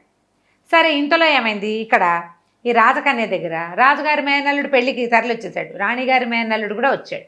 రాణిగారి ఏం చేసింది, రాణిగారు పోసే అమ్మాయి, ఓ మీ నాన్న నాకు ఇష్టం లేని సంబంధాన్ని కుదిర్చాడు, నువ్వు ఓ పని చెయ్యి అని ఓ పెట్టే, అందులో ఆహార పదార్థాలన్నీ నింపింది, ఆహార పదార్థాలు పెట్టే, నువ్వు కూర్చోవడానికి స్థలం ఉంది, ఇందులో కూర్చున్నాక నిన్ను వేరే చోటకి పంపిస్తా, తలుపు తీయగానే కనపడ్డవాడికి తండేసే వాడే నీ మొగుడని చెప్పింది. చెప్పేసరికి సరే ఈ సామాన్లు మోసుకెళ్తున్నారు. ఈ గరుకుమంతుడు వీడికి ఆహారం తెద్దామని ఆయన వస్తూ ఉంటే ఈ సామాన్లన్నీ పెళ్లి వాళ్ళకి పంపిస్తున్న సామాన్లలో ఈ ఆహారపు పెట్టెలు కనపడేసరికి గుమగుమలాడుతున్న పెట్టె అని కాళ్ళసందును ఇరికించుకుని పట్టుకొచ్చేసాడు గరుకుమంతుడు. తెచ్చి ఈ కుష్టి వ్యాధిగ్రస్తుడిని వింధ్య పర్వతాల్లో పెట్టాడుగా, తీసుకెళ్ళి అక్కడ పడేశాడు. ఒరే నీకు ఆహారం తినరా నాయన అని. ఆయన ఏం చేశాడు, కుష్టి వ్యాధిగ్రస్తుడు పెట్టి తెరిచాడు. తెరిస్తే అటు ఇటు లడ్డూలు అవి ఇవి పెట్టినాయి, వాటి మధ్యలో చక్క కూర్చుని ఉంది, ఇట్లా గడకించి చేయి పెట్టుకుని. ఇది లేచింది, ఈయన చూడగానే దండ వాళ్ళ అమ్మ ఇచ్చి పంపించింది, దండెత్తి ఆయన వాళ్ళు వేసి, ఇదేమిటమ్మా నాకు దండేసి ఉంటే నాకు తెలీదు, మా అమ్మ ఎవరు పెట్టి తీస్తారో వాడే నా మొగుడంది, నువ్వే నా మొగుడివి, నువ్వే నాకు దేవుడిచ్చిన భర్తవని. ఈయన కుష్టి వ్యాధి ఎక్కడో వింధ్య పర్వతాల్లో ఉన్నాడు, దీన్ని దిక్కు దివాణం లేదా పిల్లకి, ఆ ఉన్న ఆహార పదార్థాలు తింటూ వాళ్ళిద్దరు అక్కడే ఉన్నారు కలిసి. ఎక్కడ హిమాలయాలు, ఎక్కడ వింధ్య పర్వతాలు. పెళ్ళైపోయింది, వివాహం అయిపోయింది, గాంధర్వ వివాహం, భార్య ఇద్దరు మగ ఆడ ఒక చోట ఉండి మళ్ళీ దండేస్తే పెళ్ళైపోయినట్టే. పాతవరం ఇప్పట్లాగా ఖర్చులు లేవు జయ, హ్యాపీగా గారు అక్క దండేసి పారేస్తే పెళ్ళి అయిపోతుంది హ్యాపీగా. సరే వాళ్ళు అక్కడ ఉండిపోయారు. తీరా చూస్తే రాజకుమార్తె కనపడలేదు. ఆ పెళ్లి కొడుకు ఈ పెళ్లి కొడుకు పొట్టాడుకున్నారు, అమ్మా నాన్న పొట్టాడుకున్నారు, పిల్ల ఏమైపోయిందో తెలియదు. ఈ లోపల దేవతలందు అందరూ బ్రహ్మదేవుడి దగ్గరికి వెళ్ళారు. తాత నువ్వేదో పెళ్ళి అంటివే, ఈ పిల్లకి మేనల్తో పెళ్ళి, ఎక్కడైందిరా పెళ్ళి, నేను చెప్పిన వాడితోటి అయిందన్నారు. తీరా చూస్తే ఏముంది, హిమాలయాల్లో ఉండాల్సిన కుష్టి వ్యాధిగ్రస్తుడు పోయి వింధ్య పర్వతాల్లో కూర్చోబెడితే ఈ పెళ్లి కూతురు పని వాళ్ళ పోయి అక్కడికి వెళ్ళి పెళ్లి చేసుకుంది. బ్రహ్మ రాత ఉంటే అట్లా అవుతుంది. అడవిలో ఉసిరికాయ, సముద్రంలో ఉప్పు కలుస్తాయి. ఎక్కడ వాళ్ళు ఎవరినో పెళ్లి చేసుకుంటారు, వాళ్ళు ఊహిస్తాం, అంతే. పెళ్ళిళ్ళు స్వర్గంలో జరుగుతాయంటారు. ఒకవేళ మంచి పిల్లని దుర్మార్గుడైన వాడికి ఎందుకు పెళ్ళి అవుతుందండి, వాడు వెధవ, వాడికి ఇచ్చి ఎలా పెళ్లి చేస్తారు, అవుతాయి పెళ్ళిళ్ళు. దుర్మార్గుడైన వాడే దాని మొహాన రాసుంటే నువ్వు నేను తప్పించలేమే. నువ్వు చూడు జయ, మనం ఇలాంటి మాటలు అంటే జనాలు కష్టంతో వస్తుంది, కానీ నాకు కూడా కష్టమే, ఈ మాట మాట్లాడడం నాకు ఇష్టం లేదు, కానీ ఒకటి చెప్పాలనే అనిపిస్తుంది. ఈ భర్తతో అస్సలు పడక ఎంతో హింసపడి డివోర్స్ తీసుకుంటారు చాలామంది. పెళ్ళంతో కూడా ఇది పనికిరాదని దాన్ని వదిలించుకుంటారు, చంపేసే వాళ్ళు కూడా ఉన్నారు. మళ్ళీ పెళ్లి చేసుకుంటారా? ఈసారి స్వర్గతుల్యంగా ఉన్న జీవితాల వాళ్ళు కనపడతారా జయ? మనకి చాలా తక్కువ కనిపిస్తారు అమ్మగారు. వీళ్ళ ప్రయత్నం లేకుండానే పెళ్ళిళ్ళు ఫెయిల్ అయిపోతాయి పాపం. వీళ్ళు ఏం చేయకుండానే ఇంకా ఏం చేయలేరు. వాళ్ళైతే పర్వాలేదు, కానీ వీడు నాకు కుదరడు, ఇలా ఉంటే నాకు కుదరదు అంటే ఇంతకంటే అధ్వానమైన పెళ్లి సంబంధాలు వస్తాయి తర్వాత. అవును, చెప్పలేకపోతాం. వాళ్ళ మొహానే రెండో పెళ్ళి ఉందనుకో, ఇక మనం చేయగలిగేది అంతే కదా. అది కూడా వాళ్ళ మొహాన రాసున్నదే కదా. అనుభవించాలని ఉంటే మొదటి మొగుడైనా రెండో మొగుడైనా 36వ మొగుడైనా చేసేదేం లేదు. అంతే, అలాగే గోలే తప్పదు. ఇంకా సరే, ఇది చెప్పింది చెలికత్తె, ఈ కథ విను, ఇట్లా జరిగింది కాబట్టి నీ పెళ్ళి తప్పకుండా నువ్వు అనుకున్న వాడితోటే అవుతుంది. ఈ అమ్మాయికి ఆ పద్మరాగమణి కరిగిపోయిందే ఉంది మనసులో. ఇంతలో దేవతలంతా చేరారు ఈ సభామండపం పైన. తాత, ఇతనికి ఎవరితో వివాహం ఉందంటే వీళ్ళెవరు కాదు, చెయ్యి కాలు లేనిటువంటి ఒక వికలాంగుడితో ఈ పిల్ల పెళ్ళి అవ్వబోతోందని చెప్పాడు ఆయన. ఈ రాజుల్లో ఎవరో ఒకడు ఆమెను పెళ్లి చేసుకోలేడు. ఈ పిల్ల ఏం చేస్తుందో ఇదంతా కలయిదురుతోంది, స్వయంవర మండపం అంతా వెతుక్కుంటోంది. ఎక్కడున్నాడా మన వీణ వాయించే అయినా అని. ఎక్కడ లేరు. వెతుకుతుంటే దేవతలు అడుగుతున్నారు, ఈ పిల్ల తిరుగుతోంది, ఎవరిని వరిస్తుంది అని. వీళ్ళెవరిని వరించదు, వికలాంగుడిని వరిస్తుంది. ఈ పిల్ల జాతకం వాడితోటి ముడిపడి ఉందని చెప్పాడు. ఈ అమ్మాయి ఏం చేస్తుంటే ఇంకా భగవత్ ప్రార్థన చేసుకుంది. నేను గనక సర్వసద్గుణ సంపన్ననైతే మనసా వాచా కర్మణ నేను ఎవరిని వరించానో అతడికే ఈ దండ అతని మెడలోనే పడాలి, లేదా భగవత్ సంకల్పం వేరేగా ఉంటే ఈ దండ ఎవరి మెడలో పడుతుందో నేను అతన్ని వివాహం చేసుకుంటానని దండ గాల్లోకి ఎగరేస్తే ఈ సభా మండపంలో ఒక పక్కన ఈ ప్రత్యేక అతిథులు కాకుండా చూడ్డానికి వచ్చి కూర్చున్నటువంటి గుంపులో కూర్చున్న ఈ ఎడమ కాలు ఎడమ చేయి లేని పురూరవ చక్రవర్తి మెడలో పడింది వెళ్ళాదండ. ఆ అమ్మాయి సంకల్పం అదే. భగవంతుడు సహాయం చేశాడు, విధాత తలపు, దాన్ని తప్పించగలిగేవాడు లేడు. ఆయన ఏం చేస్తే అది ఆయన రాసేశాడు రాత, దీనికి కాళ్ళు చేయి లేనివాడితో పెళ్ళి అని. పోయాను వద్ద మెడలో పడింది. ప్రజలంతా హాహాకారాలు చేశారు, కొంతమంది కరతాళ ధ్వనులు చేశారు, అయ్యో అయ్యో అన్నారు. తీరా చూస్తే పెళ్లి కుమారుడు ఎవరయ్యాడు? దొంగతన నేరం మీద కాలు చెయ్యి కొట్టబడిన వాడు. రాజుగారు నిర్ఘాంతపోయాడు, ఏం చేయాలో తెలియలా. ఈ అమ్మాయి వెళ్ళి ఆయనకి దండం పెట్టింది, నేను నీ భార్యనని చెప్పింది. ఆయన ఎందుకమ్మా దాన్ని వద్దన్నాడు. ఆవిడ ఒప్పుకోలే. అమ్మాయి, నేను నిన్ను వరించాను, నీ సంగీతం వినే నేను వరించాను, నేను వచ్చి చూసి ఆవిడ చూసింది, వెళ్ళి ఆయనతో పరిచయం చేసుకోలేదు కానీ వెళ్ళి చూసింది. ఆయనని తెలిసినా ఆయన రూపమానికి వివసరాలు అయిపోయింది ఆవిడ. చెయ్యి కాలు చెయ్యి లేవు, లేకపోతే ఏమైంది? అలా ప్రేమలు అలా ఉంటాయి కదా. ఎవరి మనసు ఎక్కడ రంజింపబడుతుందో మనకు తెలియదు కదా. ఆమె భగవంతుడు ఆమెకి తనతో కూర్చాడు అంతే. ఇంకా వాళ్ళు ఏం చెప్పినా నమ్మేస్తారు జయ. ఇప్పుడు దుర్మార్గులైన వాళ్ళని నమ్మరు ఆడపిల్లలు, అంతే కదా. అంతే, వాళ్ళ మొహాన అది రాసి ఉంటుంది, అంతే నమ్మేస్తారు. అట్లా ప్రేమించేసింది ఆవిడ. ఇక ఆయన ఏమడిగినా సరే ఒప్పుకోలే, ఏం చెప్పినా కూడా. నేను నీ భార్యని, భగవంతుడు కూర్చుని పెళ్లి సంబంధం కాబట్టి నేను తప్పననేసింది. రాజుగారు చాలా సిగ్గుపడ్డాడు, మొహమాట పడ్డాడు. తను నేరారోపణ చేసిన ఆయన వాడిని పెళ్లి చేసుకోవటం ఏమిటి, పైగా ఈ కాళ్ళు చేతులు లేని వాడితో పెళ్ళి ఏమిటి, చాలా బాధపడ్డాడు. కూతుర్ని వెళ్ళిపోమన్నాడు ఇక్కడి నుంచి. ఆ అమ్మాయి పెళ్లి నుంచి పక్కకి రానంటోంది. పైగా ఇంత నలుగురు మధ్య జరిగాక ఇంకేం చేస్తారు, రాచరికపు పద్ధతులు కొన్ని ఉంటాయి కదా.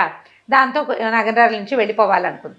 వెళ్ళిపోవాలంటే ఈయనేమన్నాడు, మనం ఇంకా 3 సంవత్సరాలు మనకు సమయం, 3 సంవత్సరాలు లేదు, కొంత సమయం ఉంది, అప్పటికి ఇంకా కొంత గడిచింది. మనం ఇతని దగ్గర పరదేశి కావాలి, బిల్డింగ్లో ఉండొచ్చు, అతని భవనంలో, ఏమీ అభ్యంతరం లేదని అన్నాడు. అంటే ఆవిడ ఒప్పుకోలే. కాదు, నా తండ్రికి తలవంపులు అన్నాడు, మన అన్నాడు, మా నాన్న నాకు తలవంపులు అన్నాడు, ఆయనకు తలవంపులు తెచ్చే పని నేను కూతురుగా చేయకూడదు, నేను వివాహితని, నా భర్త ఎక్కడుంటే నేను అక్కడ ఉండాలి, ఈ పరదేశి కావాలి, మా నగరంలో ఉండేవాడు, మా నాన్న యొక్క ఆశ్రితుడు అతను, కాబట్టి మనం ఇక్కడ ఉండకూడదు, అడవిలోకి వెళ్ళిపోదాం, మనం యొక్క ఒంటరిగానే ఉందాం, నువ్వు ఎక్కడుంటే నేను అక్కడ ఉంటాను, నువ్వు ఎక్కడుంటే అదే నాకు తోట కోట మేడ, అదే వీణా సంగీతం అనేసింది. అనేసరికల్లా ఈయన ఏం చేశాడు, కావాలి చాలా బతిమలాడాడు. ఆవిడ ఉండటానికి ఇష్టపడలా, వెళ్ళిపోవాల్సిందేనంటే ఓ బంగారు పల్లెకులో వీళ్ళని ఎక్కించి తీసుకెళ్ళి అడవిలో వదిలిపెట్టాడు. ఓహో, ఆహారం వేళ అయ్యేసరికల్లా సరస్వతీదేవి ఆహార పాత్ర పుచ్చుకొచ్చేసింది. వచ్చేసరికల్లా వీళ్ళిద్దరిని ఆశీర్వదించింది, వివాహం చేసుకుని ఈ అమ్మాయిని ఆశీర్వదించి, నాయన ఇప్పటిదాకా నువ్వు పరదేశ్ కావెల దగ్గర ఉన్నావు, ఈ నట్టడవిలో ఈ పెళ్లి కుమార్తెతోటి రాజకుమార్తెతోటి ఎట్లా ఉంటామని ఒక మహత్తరమైన హర్మ్యాన్ని నిర్మించి ఇచ్చింది. ఈ హర్మేన్లో ఉండు, నీ సమయం ఆసన్నం అయ్యేదాకా ఇందులోనే ఉండు, ఇక్కడే ఉండు, నువ్వు ఇక్కడే ఉండమని అతన్ని భార్యని ఆ బిల్డింగ్లో ఉండడానికి చెప్పి తెచ్చి ఆహారాన్ని ఇచ్చేసి ఎప్పుడు వచ్చేది ఆవిడ. ఈయనకి పూర్తిగా శనీశ్వరుడి నుంచి విముక్తి లభించేదాకా సరస్వతీదేవి ఆహారం ఇచ్చింది అతనికి. అద్భుతం కదండి. ఆయన యొక్క మరి ధర్మశీలత వల్లే అట్లా జరిగింది. ఆవిడే వచ్చేది ఈ బిల్డింగ్ని ఏర్పరిచింది. భార్యాభర్త కులాసాగా అందులో ఉండటం మొదలుపెట్టారు. అయితే ఎప్పుడైతే సరస్వతీదేవి బంగారు భవనం నిర్మించి ఇచ్చిందో ఆ తర్వాత శనీశ్వరుడు వచ్చాడట ఇక్కడికి. వచ్చి, అయ్యా నువ్వు యవనావస్థలో పట్టుకోమన్నావు, నిన్ను ఎన్ని రకాలుగా ఇబ్బంది పెట్టినా కూడా నువ్వు వదిలిపెట్టలేదు, అంటే ధర్మాన్ని విడనాడలేదు, సత్యాన్ని విడనాడలా, నన్ను దూషించలా, ఈ శని ఎప్పుడు పీడ విరగడవుతుందో అని అనలేదు, నువ్వు ప్రశాంతంగా ఉంటావు, ఇక అయిపోయింది నీ దశ, పూర్తిగా వదిలేశాను, మొత్తం అంతా అయిపోయాక నీ కాలు చెయ్యి సజావుగా వచ్చేస్తాయి, మామూలుగానే వస్తాయి, నీ కుమారులు తర్వాత నీ భార్య కూడా నేను త్వరలోనే కలుసుకుంటారు అని చెప్పి ఒప్పుకున్నారు, చెప్పేశాడనమాట. అయితే అప్పుడట ఇద్దరు గంధర్వులు విధి గొప్పదా మనసు గొప్పదా అనే విషయం మీద వాదించుకుంటున్నారు. దీనికి సరైన సమాధానం ఎవరు చెప్పగలరు అని వెతుకుతూ ఈ పురూరవ చక్రవర్తి చెప్పగలడని ఇక్కడికి వచ్చారు. వస్తే వాళ్ళు అడిగితే విధి గొప్పదా మనసు గొప్పదా? మనసుతో 100 ఊహలు చేస్తాం మనం, ఎంత చేసినా విధి విధానాన్ని అనుసరించే మన జీవితం నడుస్తుంది, కానీ మనసుతోటి అనుసరించి నడవదు. అవును, మనసుకి ఊహే ఉంది, విధించే లక్షణం అంటే శక్తి మనసుకి లేదు కదా. అప్పుడు ఈయన ఏం చెప్పాడంటే, ప్రపంచంలో ఎవ్వరు విధి విధానాన్ని నుంచి తప్పించుకోలేదు. ఎవరు తప్పించుకుంటారు? ఇప్పుడు సూర్యుడి కుమారుడైన యముడు, సూర్యుడు మహా తేజస్వంతుడైతే యముడు నల్లటివాడు ఎందుకయ్యాడు? విధి. ఆయనకి దున్నపోత ఎందుకుంది వాహనంగా? ఇది మనం చెప్పలేకపోతాం కదా. ఎవరికి ఏది జరగాలని ఉంటుందో అది ఆ రకంగా జరుగుతుంది. పురూరవ చక్రవర్తికి కాలు చెయ్యి పోవటం ఏమిటి? ఎందుకు పోయింది? విధి విధానాన్ని అనుసరించి జరుగుతాయి, విధిని మించింది లేదు. మరి మార్కండేయుడు ఈయనేమన్నాడు? అదేంటండి, మార్కండేయుడు ఉన్నాడు, ఆయనకి విధి ఏమిటి? 16 సంవత్సరాలకి మరణం, కానీ ఆయన ఏం చేశాడు? తన మనసుతోటి భగవత్ ప్రార్థన చేసి మరణాన్ని తప్పించుకున్నాడు కదా. అంటే కాదంటాడు నేను పురూరవుడు. అది కాదు, మార్కండేయుడికి బతకగలిగే విధి ఉన్నది కాబట్టే అతనికి భగవంతుడి మీదకి మనసు వెళ్ళింది. ఎంత ప్రయత్నించినా మనం విధికి ఎదురొడ్డలేము. విధికి ఎదురొడ్డి చేయాలి అంటే ప్రచండమైన దైవబలం కావాలి. అది మనసుకి కాదు, దైవబలం ఉన్నవాడికే మనసుకి బలం వస్తుంది. మార్కండేయుడు జీవించి ఉండాలని అతని తల్లిదండ్రులకి దీర్ఘాయుష్మంతుడైన కుమారుడు ఉన్నాడు.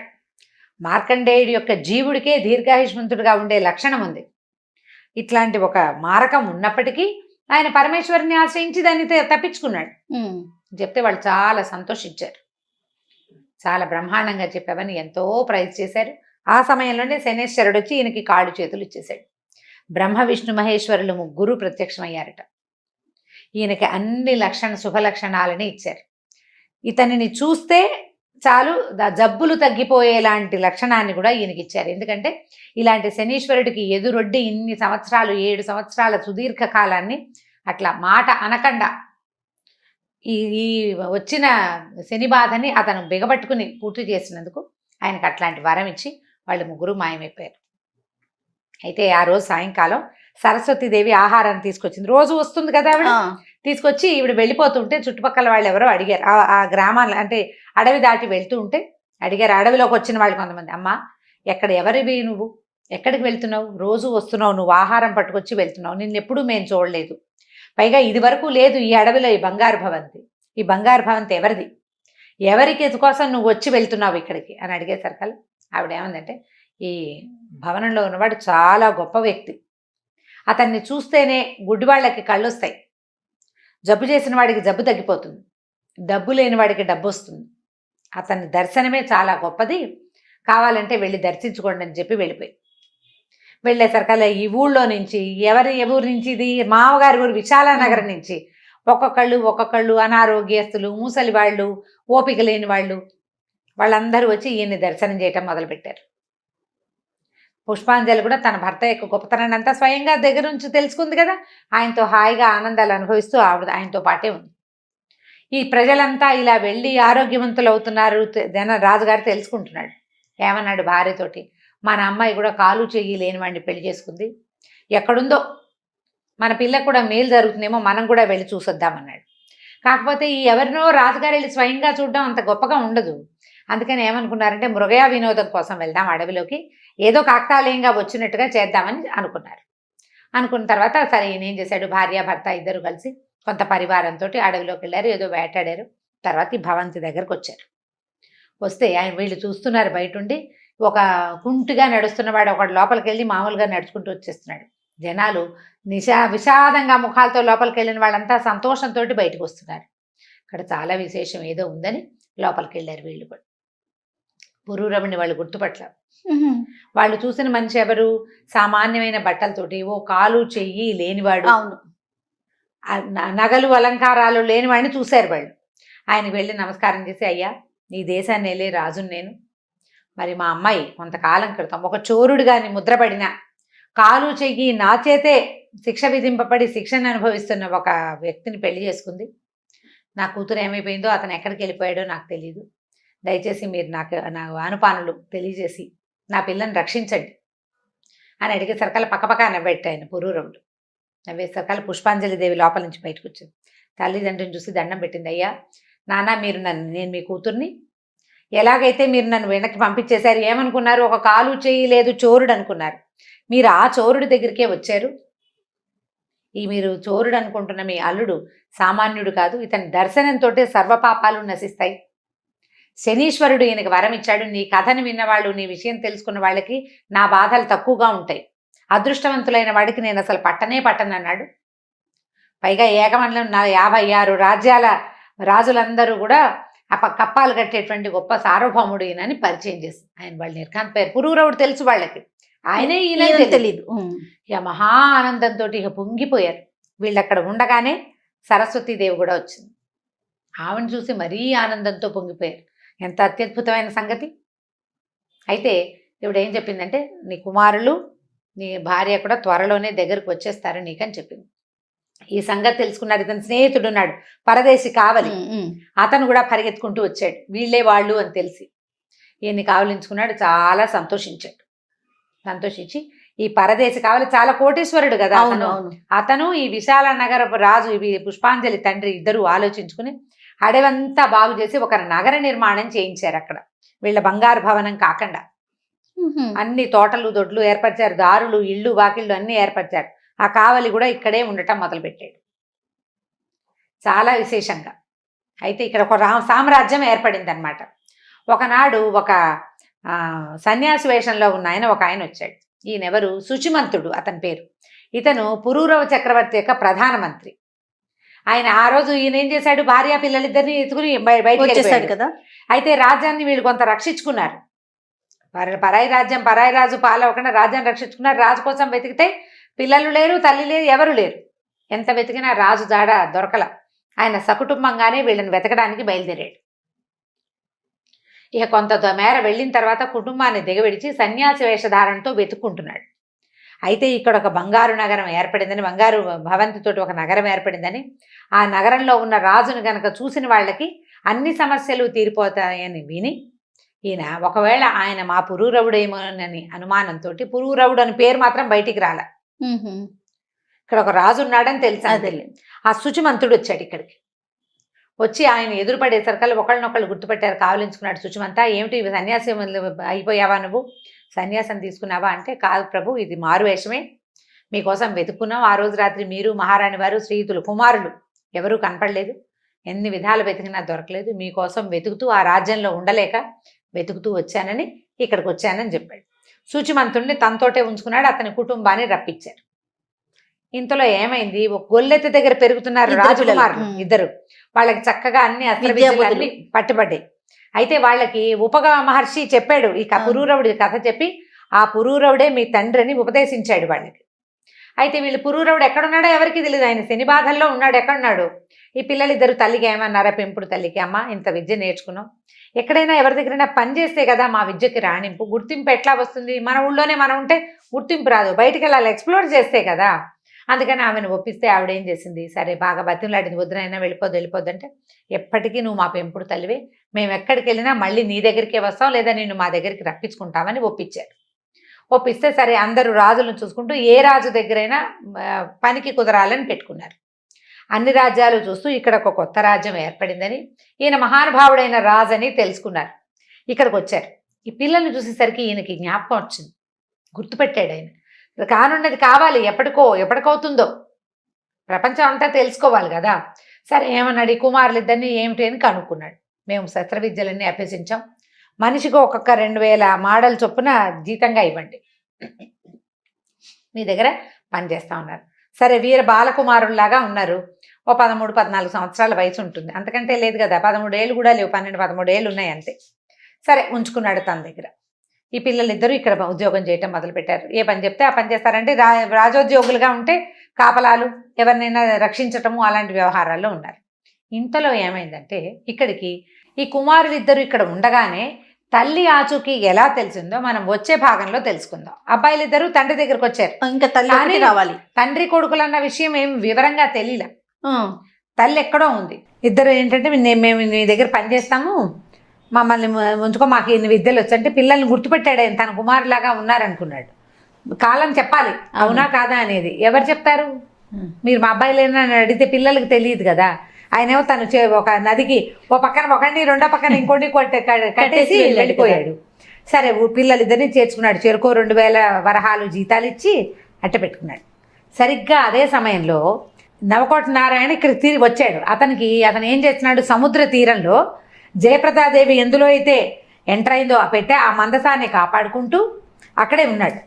కానీ ఆయనకి కాలక్రమాన ఒక వార్త ఏం తెలిసిందంటే, ఈ ప్రాంతంలో విశాల నగరానికి దగ్గరలో కొత్తగా ఒక నగరం వెలిసిందని, అందులో ఉన్న రాజుగారు చాలా గొప్పవాడని, ఆయన కంటి చూపు తగిలితేనే అనారోగ్యాలు అవి తగ్గిపోతాయని తెలుసుకుని, ఒకవేళ ఈ మందసం తెరుచుకుంటుందేమో, ఈ పెట్టె తెరుచుకుంటుందేమోనని ఆ పెట్టెని సముద్రాన్ని ఓడలో వేయించి తీసుకొచ్చాడు. ఓడలని సముద్రంలోనే ఉంచుతారు. సముద్రంలో ఉంచుకుని చిన్న పడవెక్కి వస్తారనమాట.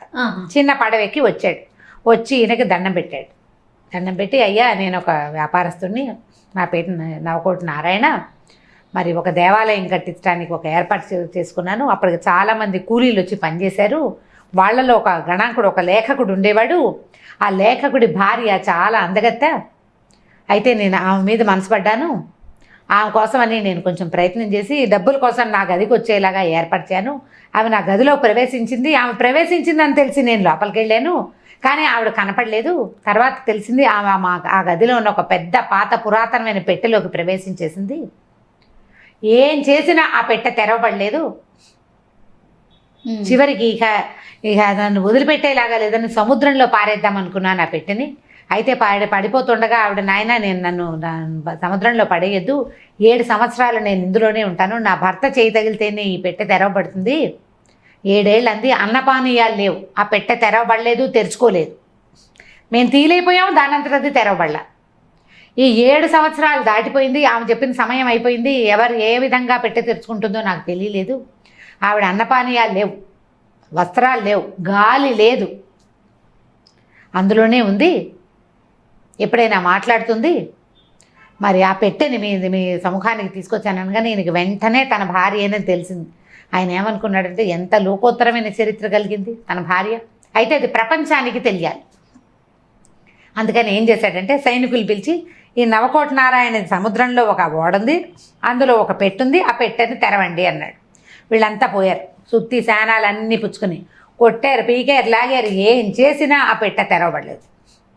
సరే పెట్టెని సముద్ర తీరానికి తెద్దామనుకున్నారు. ముందు ఒక ఏనుగుని తీసుకెళ్ళారు. ఆ పెట్టె మోసు రావాలి కదా.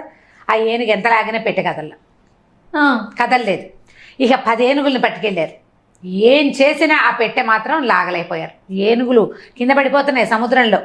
ముందు గట్టిగా లాగి బొక్కమరల పడిపోతున్నాయి, నీళ్ళల్లో పడిపోతున్నాయి, లాగలేకపోతున్నాయి. దాంతో వాళ్ళందరూ, అందులో ఏ బ్రహ్మరాక్షసుందో తెలియదండి, అసలు ఆ పెట్టె తెరవబడదు, కదలబడదు. అరే అయ్యేసరికల్ ఈయన ఏమన్నాడు, సరే రేపు ఉదయం వెళ్ళి చూద్దాం, అక్కడికి వెళ్ళి చూద్దాం మనం అని చెప్పి, కుమారులు 2 ఉన్నారు, ఈ పిల్లలిద్దరు ఇక్కడ ఉద్యోగాలకు చేరారు కదా, వీళ్ళిద్దరికి ఏం చెప్పాడంటే, సముద్రంలో పడవలో ఒక పెట్టె ఉంది, ఆ పెట్టెని రక్షించండి అని చెప్పి పంపించాడు. ఈ పిల్లలిద్దరూ చిన్న పడవ వేసుకుని ఆ పెద్ద షిప్లోకి వెళ్ళారు. వెళ్ళి ఆ పెట్టె పక్కన కూర్చున్నారు. కూర్చున్నప్పుడు ఏమన్నాడు, చిన్నపిల్లాడు పెద్దవాడిని అడుగుతున్నాడు, అన్నయ్య అన్నయ్య ఏం తోచట్లేదు, ఒక కథ చెప్పరా. సముద్రపు గాలికి విసుగ్గా ఉంటుంది, సముద్రం లోపల కనుక సముద్రపు గాలికి వామిటింగ్ సెన్సేషను, విసగడు వస్తాయి, సీ సిక్నెస్. అవును. ఏదైనా మాట్లాడితే బాగుంటుంది, ఏదైనా కథ చెప్పరా అన్నయ్య అని అడిగాడు. ఏం కథలు చెప్పుకుంటానరా, మన కథే చెప్పుకోవాలి. పూర్వం పురూరవ చక్రవర్తి అని మహారాజు, ఆయన అత్యద్భుతమైన చరిత్ర కలిగిన వాడు. ఊర్వశిని సాధించేట, జయప్రదాదేవని ఆవిడని పెళ్లి చేసుకున్నాడు. పెళ్లి చేసుకున్నాక శనేశ్వరుడు పట్టుకున్నాడు పురూరవ చక్రవర్తిని. ఈ పురూరవ చక్రవర్తి అనగానే పెట్టే పిల్లలు ఒక పక్కన కూర్చున్నారు, ఆ పెట్టె ఒక పక్కన. ఈ పెట్టె తమ గురించే మాట్లాడతామని పెట్టెలో ఉన్న ఆవిడ పెట్టెతో సహా పిల్లల దగ్గరికి వచ్చింది. పిల్లల దగ్గరికి జరిగింది, వాళ్ళు చెప్పుకుంటున్నారు కదా. అప్పుడు ఈ జయప్రదాదేవిని పెళ్లి చేసుకున్న తర్వాత ఓ 2 పిల్లలు పుట్టారు. పిల్లలు పుట్టాక శనీశ్వరుడు పట్టుకున్నాడు. ఆయన తత్తరపడి శనీశ్వరుడి నుంచి తప్పుకోవటం కోసం రాజ్యం వదిలిపెట్టి భార్య పిల్లలతో సహా పారిపోయాడు. ఈ పారిపోయిన తర్వాత ఏమైంది, ఊరు వదిలిపెట్టి వెళ్ళిపోయాడు. తర్వాత ఒక చోట భార్యని పోగొట్టుకున్నాడు. ఎలా పోగొట్టుకున్నాడో పిల్లలకు తెలియదు, ఏం జరిగిందనే తెలియదు, ఆయనకి తెలీదు. ఏం జరిగిందో ఆయనకి తెలీదు. భార్య మిస్ అయిపోయింది, కాలిపోయింది అనుకుంటున్నారు వాళ్ళు. ఇప్పుడే కదా ఆయనకి బతికుందని తెలిసింది, పిల్లలకి తెలియదు ఆ సంగతి. తర్వాత ఒక నదీ ప్రవాహం దగ్గర పిల్లల్ని కూడా పోగొట్టుకున్నాడు. పాపం ఆ పిల్లలు మనమేట, మన తండ్రి పురూరవ చక్రవర్తిట.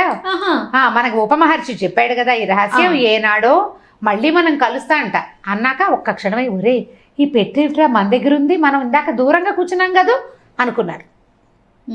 అనుకుని ఏం చేశారు, పెట్టె దగ్గరకు వచ్చేసి అంత పెద్ద పెట్టె దగ్గర కూర్చోడం, ఇంకా కొంచెం అవతలకి జరిగి పురూరవ చక్రవర్తి కథలు చాలా ఉన్నాయిరా, ఆయన ఊర్వశితో అని పెట్టెకేసి చూశాడు. పెట్టె జరిగి వస్తుంది, ఇదేంటి ఇది కదిలిస్తుంది అని ఆశ్చర్యపోయి కథ చెప్తుంటే కదులుతోందని తెలిసింది వాళ్ళకి. అది కూడా నువ్వు పిచ్చాపాటి మాట్లాడుకుంటే కథలు కామ్గా కూర్చుంది. ఆవిడకి తెలిసింది ఈ పిల్లలిద్దరూ తన కుమారులేనని. ఇక వాళ్ళు ఎటు జరిగితే అటు జరగటం మొదలుపెట్టింది. వాళ్ళు పురూరవుడు అనగానే నడిచి వచ్చేస్తుంటుంది పెట్టె. అక్కడి నుంచి వీళ్ళు ఏం చేశారు, ఓ పని చేద్దాం, సముద్రం నుంచి బయటికి వెళ్ళిపోదాం. చిన్న పుట్టేసుకొచ్చారు. పుట్టితో పాటు వస్తుందేమో చూద్దామని చెప్పి షిప్ దిగారు. ఇట్లా మెట్ల మీద దిగుతారు కదా, ఈ పెట్టె కూడా మెట్ల మీద నుంచి జారి వచ్చేసింది కిందకి. వీళ్ళు పుట్టిలోకి ఎక్కారు. ఆ పుట్టి వెనకాలే ఈదుకుంటూ వచ్చేస్తుంది పెట్టె. సముద్ర తీరంలోకి వచ్చేసింది. తెల్లారిపోయింది. ఈ పిల్లలిద్దరు ఏం చేశారు, రాజుగారి దగ్గరికి వెళ్ళారు. వెళ్ళి మీరు ఒక పెట్టెకి కాపలా ఉండమని పంపించారు కదా, ఆ పెట్టె సముద్ర తీరానికి వచ్చేసింది, వచ్చి చూదురుగాని రండి అన్నారు. అనేసరికల్లా రాజు ఆశ్చర్యపోయాడు, అందరూ ఆశ్చర్యపోయారు. అదేమిటి ఏనుగులు కదిపినారా అని పెట్టె, పిల్లలు పైగా వాళ్ళకి సహాయం లేదు, వాళ్ళిద్దరే, వాళ్ళతో పాటు ఎట్లా వచ్చిందంటే పెట్టె దానంతటా అదే వచ్చిందని చెప్తున్నారు. వెంటనే వీళ్ళు ఏం చేశారు, రాజుగారు ఏం చేశారు, తన భార్యని తర్వాత అత్తమావల్ని పిలిచాడు. అదే టైంకి ఈయన ఫ్రెండ్ ఉన్నాడు కదా పరదేశి కావలి, అతను సరస్వతీదేవి అనుదిన ఆహారం ఇవ్వడానికి వస్తుంది ఆవిడ అందరూ కలిసి ఆ సముద్ర తీరానికి వెళ్ళారు.